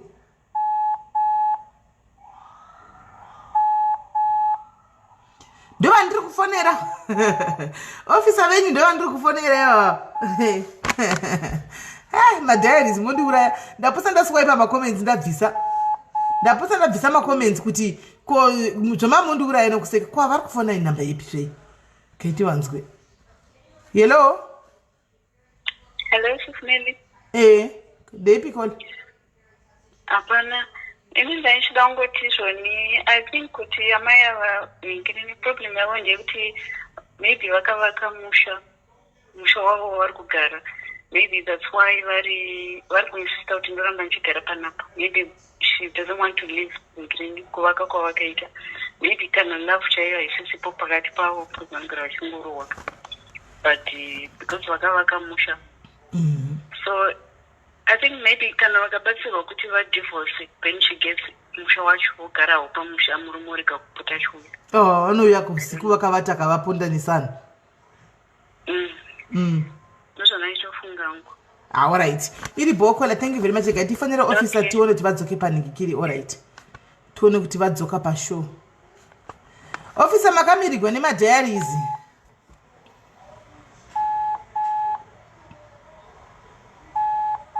Okay, mira ndifonere umwe officer. Ari kumasvingo ikoko. Lloyd. Wawaona? ndataura nawo pafoni. Hanzi chi?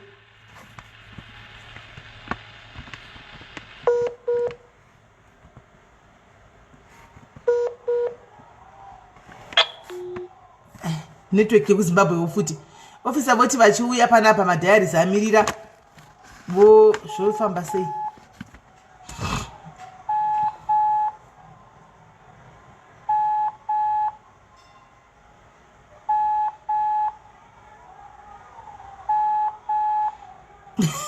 George Murukasa. Hanzi sei baba wa Mutoro. Lloyd hanzi chi? Ndavafonera ndikataura nawo. Hanzi ndakangofonerwawo nemwana ndikauona. Mai vakarohwa nedemo kumusha nababa. Wodzera volume pafoni yako. Wodzera volume pafoni yako. Alright, it's okay. Halo, waundizwa? Ya ndakunzwa. Hanzi inauya ndangodzwa nemwana baba vakarova mai nedemo kumusha.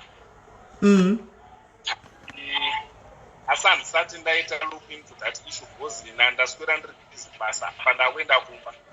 Asi mukoma wangu ari kubva kumusha nhasi. Kutoka kuno kuHarare.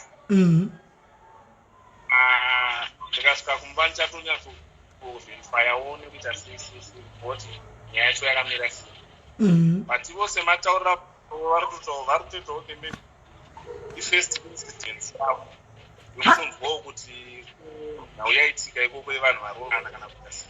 Vari kuti ifirst time yavo kunzwa kuti vanhu vanogwa. Kumwana uya ati baba munonozarika timi tisinzikire. Kumwana uya ati vanozviziva bamnini wani vakaripotera bamnini havasi kuvanza here zvino kana vakavanza kamanje vanenge vachitoda kuti mukoma wavauraye munhu. Ameno handingaziva bhozi wangu achitoti mutauriro wangu achita vangu achitoti kuri kunzi vadaro pavanotogara ndopaziva kuHarare mapamba pavo nechiti but tikavherifya kuti ndo zvavakasiyana vaita kumusha tomwe toti tepolice case. Alright. Rumbi ndakateerera Simeli. Hanzi bamnini wako vati kwanzizvo bamai vako vasati vamborohwa nababa vako ndekekutanga aka. Aiwa Simeli zvinhu zvatove nemakore ndati 26 years asi kuti sevana vemunhu mumwe hapana zvavangakwanisa kutaura. Handiti maura vanotovharidzirawo mukoma wavo.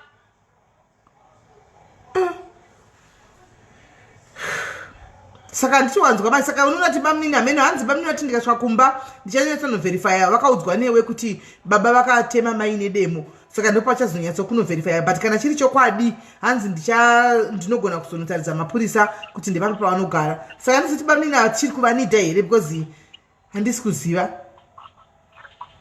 Zvakaoma Simeli handichaziviwo kuti ndodii ndova ndandichitotembawo navo ivo bamnini ivava zvino kana vakundirasirirawo kudai ndanchiti pamwe vachauya ndotaurawo navo pachaunga chevanhu kudai vanhu vachinzwawo vachindipindura naivowo kuti vanofunge ivo nemukoma wavo vachiita zvakadai zvino kana iva kuti ivo zvinhu zvatanga kuitika ndozvitaurawo sei.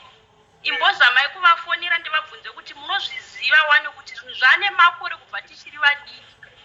Todii Lloyd tova edha here? Chimbovaedha vataure vega but umbovako float wapofiko vatsanangure side navo. Alright.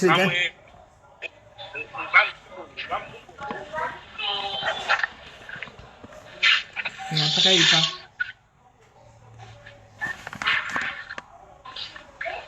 Let's hope kuti vanodahira.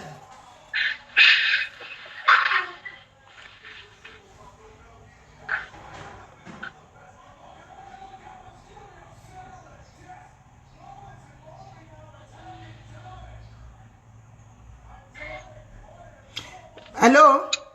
Hello? Makadi zvenyu baba? Ndinofara nenu. Aiwa ndinoitwa Sis Melly ndine mwana wenyu panapa. Hello? Hello baba tiri kunzwai.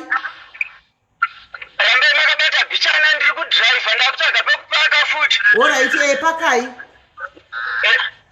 Ndingadhumire. Alright pakai baba. Alright.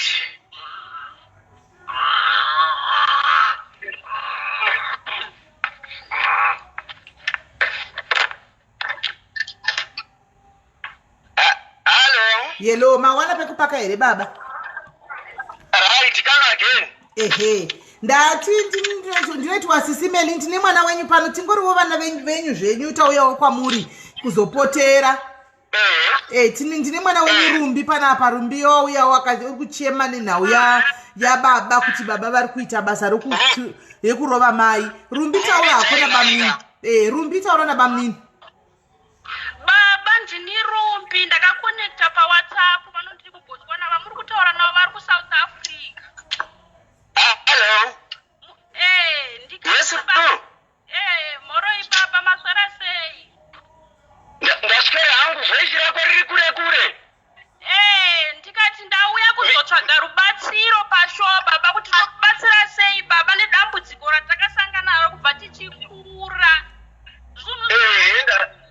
Zvinhu zvane nguva baba muchiona zvichiitika saka neni ndapererwa handichazivi kuti ndodii ndosaka ndauya pachaungo cheZimbabwe kuti chindibatsire. Right. Ndinotenda mwanangu. Nezuro pawakafona paya uchitaura nemunyina wako ndaenda kuti ndokufonera bheki.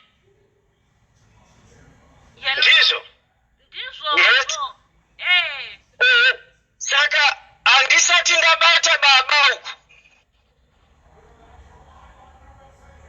Ndaive ndichifungidzira kuti kana vakauya nhasi ndambonzwa kuti vanogona kunge vari kuuya nhasi. Ndishangane navo ndinzwe kuti dambudziko nderei. Ndichatura nhamba yavo manje. Baba simunoziva kuti dambudziko iri rava nemakore. Ndafunga ndava ne26 years baba vachirova mai pamba. Hatisi kufara hatina mufaro. Mukoma wenyu haasi kuita zvakanaka baba vari kutopara ngozi. Munoona kuti mai vari kutorwara vasina utano. Vakavarova musoro unogara uchirwadza vasina utano vari kutotiparira ngozi. Alright, ndinozvinzwa mwanangu. Ndizivi kuti baba pana pamuri pafoni pamuri pane vanhu more than 1500 vakateerera ndosaka ndauya pano kuti tiwane rubatsiro baba vobatsirika sei. Zvakanaka mwanangu. Saka tange ndataura nemukoma wangu. Nai baba. Saka nyaya iyi imimi kubva zvamakaziva kubva kare nakare kuti mukoma wenyu anorova mukadzi. Anditi makambozamawo here kutaura nemukoma wenyu kuti munzwisise kuti dambudziko nderei kuti agara achingorova mukadzi? No, handitozivi kuti ndo basa raanoita. Hamutozvizivi? Handizivi. Mwana uyu anoti ane 26 years.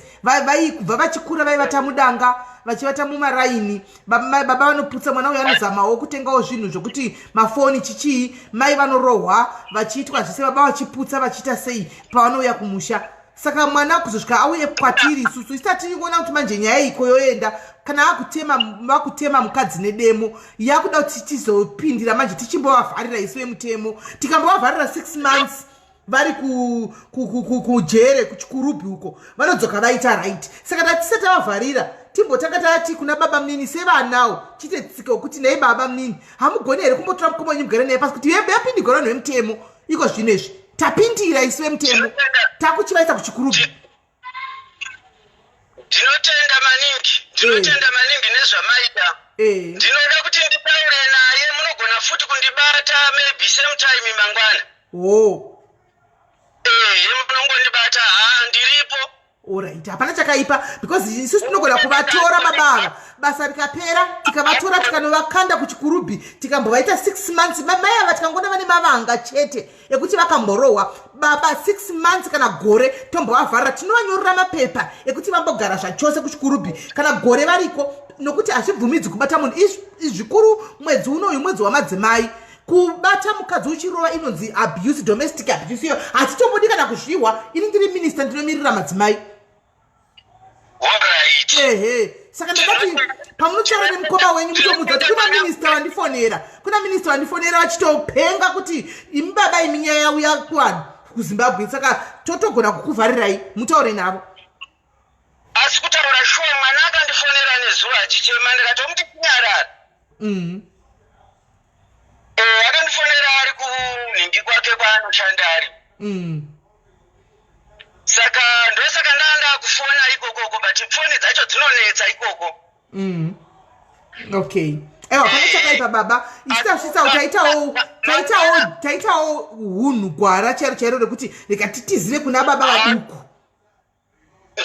Ndinotenda hangu nemaitiro anoita ndichaudzawo mukoma wakuru ini nditori mudiki zvangu asi ngoti vana vanonditrasta ndizvozvo tina mukoma wakuru varipo ndovaudza kuti ndo zviri kuita munyina wenyu ndo zviri kutaura vana ndo zvakutaura Zimbabwe zvakuzikamwa kuti ndo maitiro avari kuita.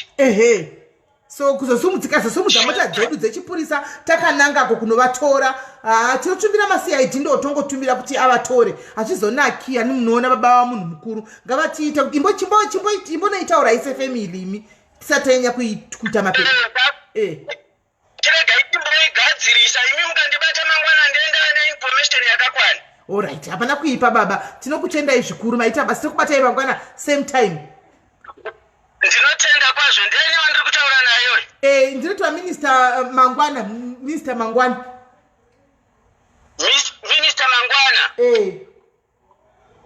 Alright, pakanaka. Ndatora namba dzemukushandifonera ari pacentralwo. Alright, hapana kuipa.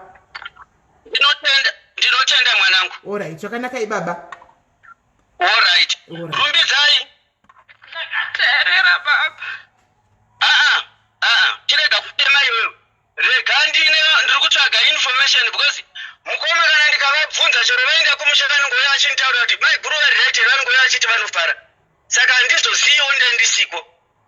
Baba nguva yareba. Wakaita zvakanaka ukatifonera. Ndinoitsvaga nyaya iyoyi mandero ano mangwana panguva yakadaiwo. Ndinenge ndaane information. Sure.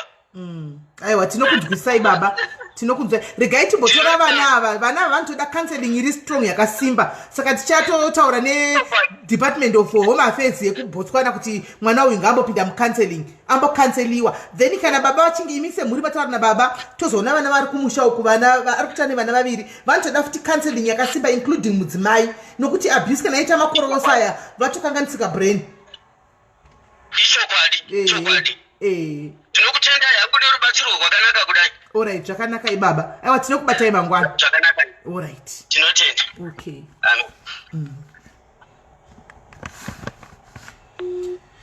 Right. Iyo nyaya yomaiwawe iyo guys. Nyaya mainzwa handisi kuziva kuti toita sei. Nyaya mazvinzwira kuti kwai baba vambotaurwa nawo mangwana. Timboonzwa kuti handisi kuziva kuti unoita anoona pachibuda chimuko here apa regai timbomunzwa kuti chimuko chinobuda here panyaya iyi. Lolo. Halo. Right, handizivi todi tombomira tionoti vachataura sei nemuto wabata mangwana acho. Hanzi mudhara ari kubva kumusha. Hanzi mudhara ari kubva kumushana. Abva kumusha anogara kuHupenyu. Saka inini hangu zvandinoona the best way ka. Kuenda kunoona bamudiki mangwana ndodriver ndovatsvaga nhamba dzavo ndinawo ndovaona. Well done.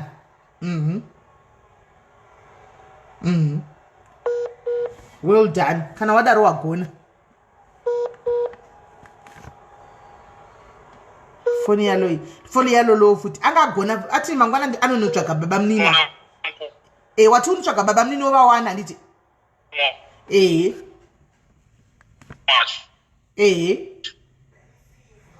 Saka ukavawana wenda navo kuna baba wacho. Ukavawana wenda navo kuna baba wacho.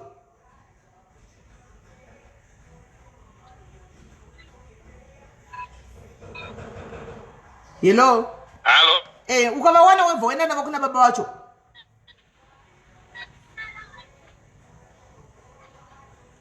Hello.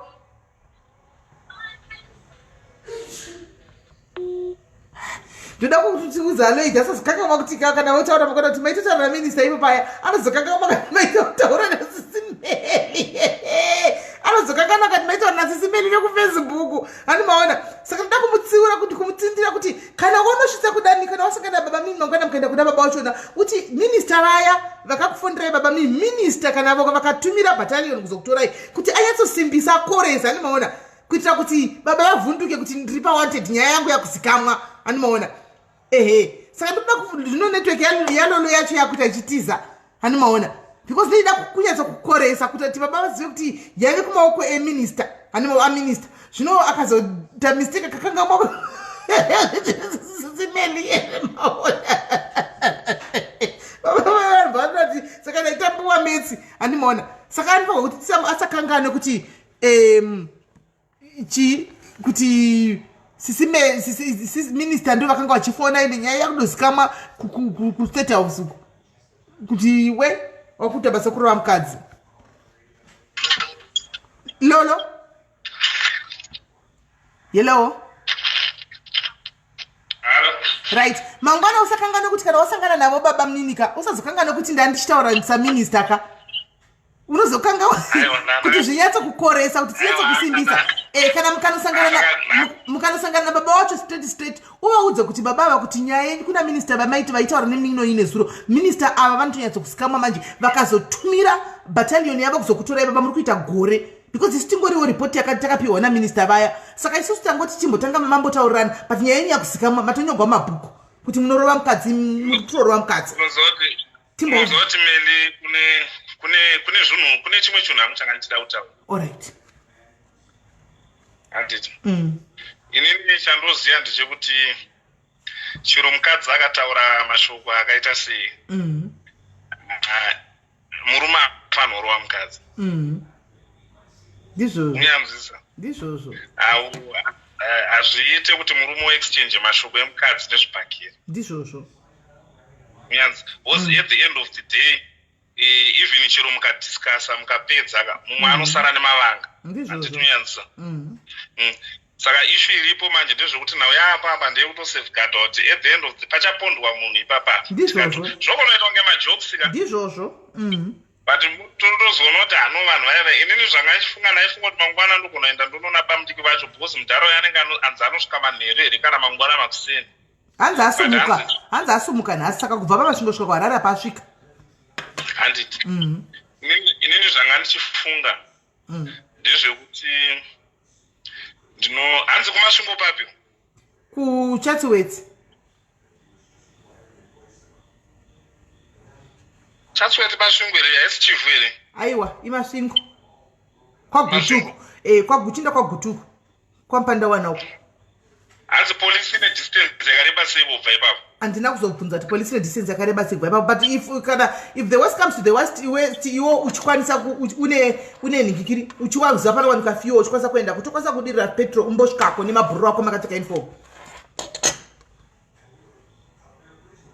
bosi unoziva zvazvinoita manje ishu yanga ichida ndeyekuti ndikaziva nearest police station ka I can link up nevamwe vanhu variko kuti vanotarisa maphysical injuries anamai vanhu unzwisa Melly kuno kutotaura ndikataura nabamudiki vacho tonoona mukoma vacho togara navo pasi basi tonyatsonzwa kuti nyaya yacho iri kumbonyakunetsa chaiyo ndeyei handiti vana vachema-chema vana vakumbira handitika bamudiki vazvinzwa kuti vana vachema-chema vana vakumbira at least mangwana ndikanzwawo vision rababa vacho handitika because nyaya dzakadai dzinenge dzida kuti unyatsonzwawo both sides kuti zvikufamba handiti pamwe tinogona kuona rimwe side mai vacho pamwe vane mutauriro wavanoita kuti baba vanozotadza kuzvibata handiti saka ndosanda kuti teta kuti tikataura nabamudiki vacho bosi mangwana ndichaenda ndonovaona vandudza pabasa pavo pavanoshanda saka ndichaenda ndonovaona for nhamba yavo tonoona mukomo wacho tononyatsonzwa nyaya yacho kuti chii chinokonzeresa zvese zvimbori zvii handiti unyanzisa I think baba vacho murume ane simba rekuti akafona kuti madhamu ndokumbura kuti mukwire bhazi muye kuharare mai vacho havangambotadzi kuuya havatadzi handiti munyanzisa tonyatsonzwa both sides kuti vese vari kuti kudii zviri kumbofamba sei bozi ukaona ishu inenge ichinetsa ndeyekuti mwana ari kuti akatumira 400 US kunani kuna baba achiti kudii achiti mozoshiyanamo pa 200 kuna mai ndo zvinoitwa imba here amen aiwa ndikubvunza ndo zvinoitwa imba here aiwo Melly uri mukadzi iwo ipapo chete ipapo iwo izvo zvakaitwa zvokuti mwana anotumira mwana ari kunze atumira 400 US obva ati mushaye mari nepakati imimi naamai ipapo akakanganisa zvake ipapapo akakanganisa ngadi angoisa kuna mai yamai baba kuna baba handiti chakangonaka ka dai anga ari munhu akangwara zvake handiti mubereki wese anoda kuti pamwoyo pake angogara achingoti mwana wangu anenge anondida inini kudarika baba vake baba vachiti mwana wangu anondida inini kudarika mai vake handimunyanzisa baba ndakuisirai 200 US mufoni menyu handiti musaudze mai kuti ndakuisirai mari onyarara zvake mai 200 US mufoni menyu musaudze baba kuti ndakuisirai mari mufoni onyarara unyanzisa mumwe nemumwe ozvigarira nemari yake handiti bhozi pakuzoda kuti uvaenzanise manje baba vamwe vane ubaba baba handinoziva yokuti vanenge vachiti inini handikwanisi kunge ndichienzaniswa ndichisherwa mari naamai bhozi ndine muridzi wevana mai vanenge vane mufungiro wavo zvayatonoita kuyanzisa then I believe kuti mai ndo musoro wembaka chero mai dai chero dai vakapuwa 350 kuti mai oye mari itaite zvakati mukadzi agara anongotenga zvinhu zvemumba chero mukadzi akakubira mari wakaroora anongotenga zvinhu zvemumba hambodya yese achita zvisina basa ndizvozvo unyanzisa saka murume anogona kudya yese asina kana anything chapinda mumba ndizvozvo saka hapana kuvashayanisa kwaigona kuita achizoti nonda kushayanisai mari oye imimi ende munoshayana nhingi hazvimbofa zvakabuda izvozvo bhozi kana watoo mwana mukuru maparents akura vanenge vatoo mukoma nemunin'ina maparents mai nababa vanenge vatongofana hanzvadzi nahanzvadzi vatonetsana especially panhau yemari ndosaka muchiona vanhu vachiti mai vanosvikopuhwa grosari zvese zvosarendwa kuna mai baba vanozopuhwawo kavo kadiki vanopuhwa kana vachimwa doro nzi mudhara oyewo mbijana mozosara muchimwa doro handiti baba vanotozoenda kunotsvetera kuna mai kuti apa mari wakapuhwa yeye nachikumbura kuti umbondikwerete so kana 20 US ndozodai ndokudzosera handitika ndizvozvo kwetoti hafu ukati mai 200 baba 200 baba voregedza kutenga chikafu voregedza kutenga grosari vobva vachengeta mari yavo mai vobva vatenga shuga vobva vatenga hupfu vobva vatenga chi baba vachada kudya chikafu mai vachatoda kudya chikafu mari yako wakasungirira baba vobva vati yangu ndoda kuzoishandisa kuharare yatonoisa ndizvozvo handiti saka rega ndichanoona bamudiki vacho kuseni toenda tonoona mudhara wacho tonzwa kuti nyaya yacho yakamira sei ndobva ndakuupdate alright vedu nditenderewo kuna officer vedu panapa lolo ndikuona macomments hanzi thank you very much lolo hanzi great teamwork Sis Melly netimu yenyu vana lolo hanzi tadzidza lolo tasingadozivi lolo zvawataura izvi tatodzidzawo paone zvawatotaura izvozvizvi right ndikuona manhingikiri macompliments akawanda sereki guys mondido timu yangu iyoyi timu yangu yekuti zvikangotinetse iyi munoti muchatengerawo drink vana lolo ivava because ndinongovafona ndifanira dzimwe nguva maodd hours asingatoiti tisha pane nyaya yatinayo uku irikuda kubatsira haacomplaini haiti sei anongopindira the same applies nemasocial workers atinawo pano the same applies nemacounselors atinawo pano the same applies nadoctor vatinavo pano havabvunza vaiti sei vacomplain vanongodaira vongo for free so imimi madhairis zviri kwamuriwo kupota uchiti alolo loidisha iyo munhu ari kuzima handiti moziva situation handiti kaipa zima handiti lolosha ingobatawo nepapa umbotengawo drink good work counselor tina Sis Wills handitika I don't know kuti vanozobvumeri Sis Wills thank you very much munoita basa hombe vari ku-UK kwenyuko ndakusira yaka 10 pounds imboendai munomwawo drink handiti maona just kuti varambe vaine mwoyo wavanavo doctor vatinavo vaitokutoti vamwe vakadzi vaitobvunza maproblems echikadzi kwandiri nichiva panhamba yadoctor handimaona vachitobatsirwa nadoctor vaivai handimaona doctor vari pazambia doctor mamedical doctor vaya muri sei pazambia 50 kwacha iyo tengaiwo cold drink you know because we are working together as a team and we don't get paid handi munozviziva kungobatsirana it's a community thing tingobatsirana semazimbabwens pachedu kuti musaremerwa musaite mastress musafe nebp musingaziti moindepi kunotsvaga advice yakafanana neyatapiwa naloidipo panapa kunobhadhara vanhu vanobhadharisa mari vaya tinenge tatorwa kana ka 50 usa kana kuti ka 30 usa yekunzi consultation fee handimaona so guys I can see adona zvake but anyway anozonzwa panapa pashow anozoteerera pashow panapa so guys ndinoda ngoti mondibetserawo kutenda handitika just kungomushowawo kungoisawo malove nemalikes kungomushowawo kuisa malove nemalikes chete handitika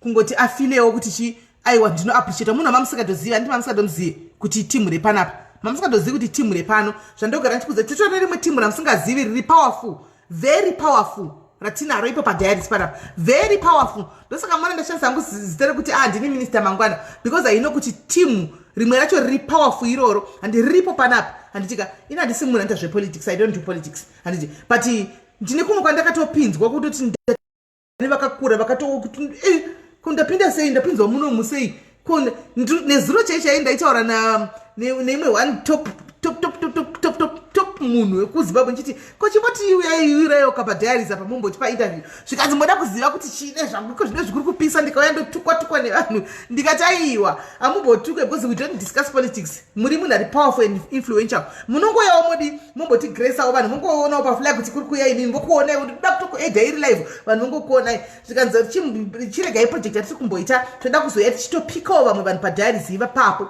anditika vanenge vatu vanoqualifya kupinda muproject medu and I was so happy but ayangori makuhwa taingotaura nesuro pa3 way ko anomaona makuhwa taingotaurawo hasa ndasiva kana zvasinhu zvabudirira mva vazouya pano aiwa ini namba ndina dzandinotaura ndo vanongoya panapa votaura zvakamira sei vaitawo mukana handitika tikatoyamudzidzise kuti mari inobikwa sei mari inomekiwa sei zvikanzi tikati uyai mutaura kuti mudzidzise kuti mari toita sei mari kozi imimi aiwa kana pakasabuda mastei kuzimbabwe then hakuna chinoningirira hakuna chinenge chichitaurika handichimaona because ndimi varidzi venyika. So guys, thank you very much. Ndonyaya yatanga tinayo tine vakatowanda vari kuseri kuti ini ndinasi kunzi ndarwara chako andimboona nditi zveconsultation ndokufanira dokta pane zvinhu zvekundinesa so munzeve yangu rurwadza ndodi izvo zvimapirisi andi kutoshandisa emasainasi angu aimbondinesa ndakatoti prescribe bigora doctor zvikanzi ndanotenga akati umbochinja uri kunwa ende izvoshuwa mazuva ano bho nekutorera bho hanzi alright sazini hanzi izvo saying it out like this means Lorena hazvedhiri zvazvinane basa rese asi dhiri rekunzi it's a ngikirika harisi dhiri rekunzi it's an illegal deal or what no indangotaura in passing kuti vanhu vazongosivawo chete kuti mangwana mukazona posta ngokudzai makuhwa because sinhu zvataingoronga handiti zvataingoronga zvichangoitika still so ini ndangobuditsawo zvangu makuhwa chifuva changu charemegwa ichi chikabuditsa ri makuhwa but haisi kuti secret it's not a secret but anyway guys ndonyaya yatanga tina hanzi masaniza kundinetsawo my panel ndichakupawo ndakapiwa inini ndichakupa medication yacho yandakapiwa then wodi woenda kunotengawo iyoyo hanzi mariano londopani mariano lolo handizivi inilo unopa iyezve unopa iye kana uda mutengera dhingi unopa iye unozoya ndokupa namba dzake womupa kwauya kuwhatsapp ndokupa namba dzake wodi womupa handitika so guys ndonyaya yatanga tinayo nhasi handitika ndonya hanzanzi godon inanambotaura zita remunhu handinambotaura zita remunhu ndimi mukutondiudza kukana ndiri kuti genius kukana ndiri kuti vaginimbi ndivada kuya pano moti kuti ndimi muri kunyora zita handitika right so guys maita basa that's the nyaya yatanga tine muzara nhasi todzoka mangwana papati 2 tichizonzwa kuti officer nababa munini handitika ii vanhu vakanda kubayiwa nemasinuses panapa vanhu vakutoda zita remasinuses vanhu vakutoda zita remasinuses panapa anomaona right so guys nyaya iripo ndeyekutika kana mangwana tosangana papati 2 handitika then tichikupai ningirikiri feedback yenyaya yanhasi kuti baba munini ava vati kudii kana kuti titovafonera pano tonzwa kuti vataura kuti chii hanzi namai jokonia ko masingles tikunyengana rini masingles muri kunyengana nefriday usiku hwefriday ino iyi ndopamunenge muine show yenyechi yema hanzi minister mangwana basa munogona pamberi naminister of women's affairs minister mangwana ndini pano handitika right saka kwanzi what time ndichazokudzai kuti nguvai handitika ndichazokudzai kuti nguvai so guys maita basa mara kuite zvakanaka mangwana musakanganwe kuti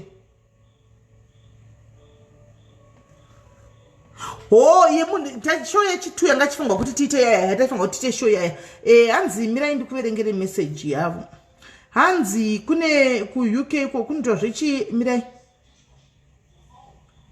hanzi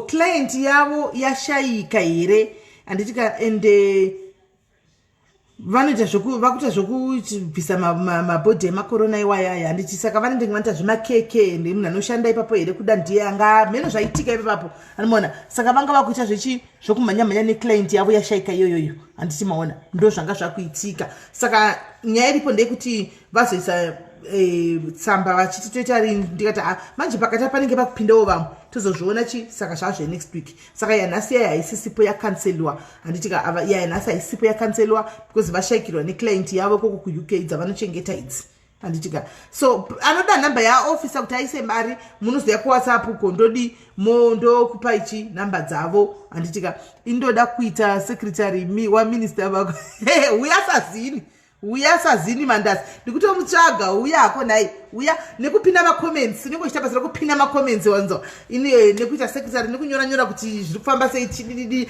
anditoona tichitodaro isi tichitoenda mberi takadaro andiona so yeah guys tobatsana mangwana nditika pane here mwana mubvunzo ndisati ndadona pane here mwana mubvunzo but nyaya yeabuse saka guys show haina kupera tukontinya mangwana ani muri kunzwa show haina kupera tukontinya chi continuation mangwana ndo paichapera tava baba vavepo hanzi get s on the show esi remember andanoita ake mashows here esi ndofunga haita ake mashows here esi anenge anoita ake mashows uyu handizivi hangu anomona handizivi ya ivapa ndozviziva so guys tobatsana mangwana please pane here anemubvunza hanzi kuhanzadzana princess bo zvekuti ariko kumba kwa Ganas akatogwa naGanas kuyachikona nhasi hanzi naGanas free spirit mwana ari kumuchengetawo zvakanaka Ganas akati ndazviwanira mwana wangu Ganas ari kuda kuadopta hanzvadzi yaprincess saka tongonamata kuti zvifambe zvakanaka iyewo mwana anenge ari kufara chaizvo munin'ina uyu ariko zita remushonga mambano zvinoda ndatokutumira chiri chigaba ndokunyorera zviri zvigaba zvishona kuseri ndokutumira zviri zvigaba zvaunotenga nepicture iyoyo nokuti nemusoro handisi kuziya zita racho nemusoro handisi kuziya zita nemusoro handisi kuziya yes panopera show mangwana anzvadzi mashp panopera show mangwana ndo patichazoorganizira chi rumbi kuti akwanise kuwana counseling ndaona amacounselors edu epano anga ari mumcomment section they were here so yainetsi kungovati handiti nyaya yamakaiona chindai muno chibatai nhamba idzi batai mwana handimaona macounselors edu aripo uk ndoda kutenda isingaiti muri kumira macounselors edu euk aiwa ndinoda kutendai free of charge zvose vanhu vari kupiwa counseling online apa free of charge teamwork yacho ndoda kutenda yangu handizivi kuti ndikutende nemashoko they are not enough but muri kubata basa muri kumira taking your time taking your data mawifi enyu muchifonera vanhu vari kuafrica kunoku muchitaura navo muchivakansela muchidino kuti ndikurangarira pane umwe akazenge auya last week iyo andichimaona achitoda kuzviuraya akandifonera achitoda kuzviuraya akabata mapiritsi ake kudai kana vari mosisi wills mucomments vanogona kuconfirma zvandikutaura izvi akabata mapiritsi amushonga mhene yongori muchibhodhoro so achida kutozviuraya akandifonera first call ndandiri busy second phone ndikati ndichafona back akafona third call ndikati ndichafona back pandakaona 5-6 handika yanga yavideo call ndanobata phone ndikati video call ndiani namba iyi haina kuseviwa munhu akachema akabata bhodhoro kudai so mai mwana wechidiki zvaoma muri kunzwa ndakangova edha fast kuti uyai isi pane situation pano vakabva vasiya basa kwako vaita vakateta ndakatadza kana kutombopedza session yavo ndinavo ndakabva ndadonha kuti ndogona kutaridzwa zvinhu zvisingaiti pa video call handiti vakakweshana naye kuda vakazondifonera back after 2 hours vachinesana naye vachitaura naye handiti maona so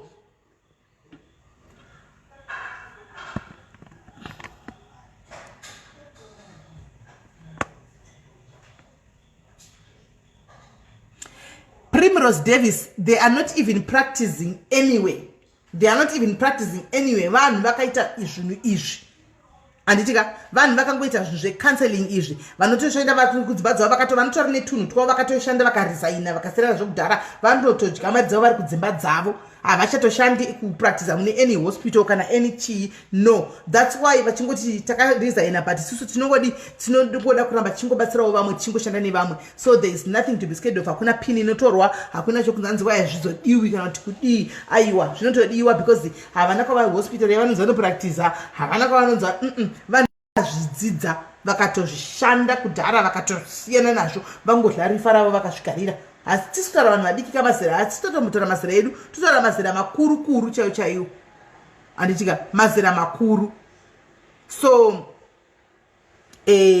ndo nyaya dzinenge dzichingoripo hatina zvatitozomboita kuita compromisa basa remunhu or what tosaka tiri free kuzvitaura pano because we know kuti vanhu vanotongofamba chitodyawo mari dzavo vachitoenda chero vari mundege dzimwe vanotovafonera vari mundege vachienda kuholiday kupi uku uzochinzi vakomana kuti fonera ndine mhuri ndokuenda kwakati ndoti vakoma paita emergency kozora ndichingolenda ndokufona voto so tinoda kutenda toda kuvatenda chakanaka tingarege vanhu vachifa tingarege vanhu vachitambura handika sisi Woos is retired kudhara vakanguri varega zvavo kudhara vanhu vake akazvigarira vachitodaro saka hapana dhiri thanks for the concern munhu anganyora comment yake Primrose thank you for the concern but we are sorted tori bwo so ndokutendai any mubvunzo sandisati ndaenda hanzi bye na Daisy bye Daisy pane umwe mubvunzo here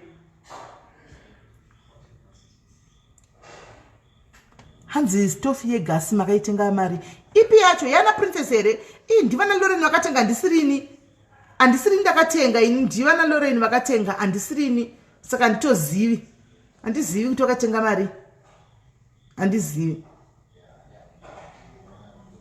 handizivi so kana pasina mubvunzo guys tobatsana mangwana handitika timu maretired counselors maretired social workers ayaya please muri kuda ngoshandirawo zvenyu community handitika tibatei mupindewo pacho tisaremedzawo vanhu vashoma vatinavo ivavo tibatsirane pakaita manhingikira akaita sewamakedzi akafanira uyu totiwo umoenda uku tine vamwe already but handikwanise kuvamenchena mastar avo pano havana kundipa mvumo but ava ndisisi vangu ndiri free kutaura zvandongoda but vamwe handikwanisi hangu kumenchena mastar avo because anenge asina kundipa mvumo yekuti menchenai but tine 4 we have 4 of which totodawo as many as possible as long as uri munhu ari mature ane hana akura bo handimaona so kana pasina guys tobatsana mangwana same time hanzi dziri kumanguva iko paipa vati hanzi mutifonere mangwana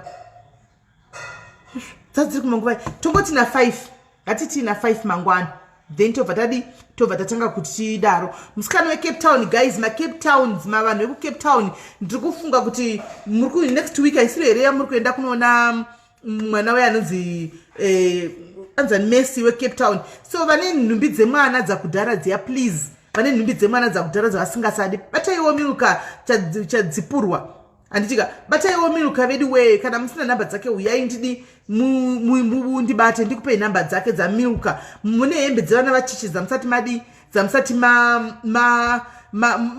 dzamunadzo dzakasara pamakabereka vana paipai please pane mwana ari kuCape Town muya yaMessi uya ari kutodawo hembe idzodzo vedu we please Cape Town chiite kuti muunganidze zvinhu izvi zvikwanise kuenda because time yachona yafamba handimaona kunyoresa akazonyoresa zvake akatoitwa matest ese and everything pangosarugwa is 8 months akutopinda 8 months kunenge kusarugwa mwedzi wangu tachibatsirwa saka kana mine nhumbi dzakaridza musingapfeki zvimarompa zvimachira zvimachari zvimababy zvimauyu mababy feeder zvimachichi please bataiwo musikana nonzi miluka mudzipurwa mumupechi zvinhu izvi netimu reCape Town ndo vanenge vachiinda kumba kwachona kwanzi kuya kunonzi kuya Woodland amen ukoko vodi vonoenda over zvinhu ikoko hanzi musi wa5 na uyu miluka batai miluka mumupe zvinhu guys uyu miluka ushu batai mukadzi uyu miluka mudzipurwa ndo head veCape Town ivava ndo head vemadhairis kuCape Town so mubatei iye uyu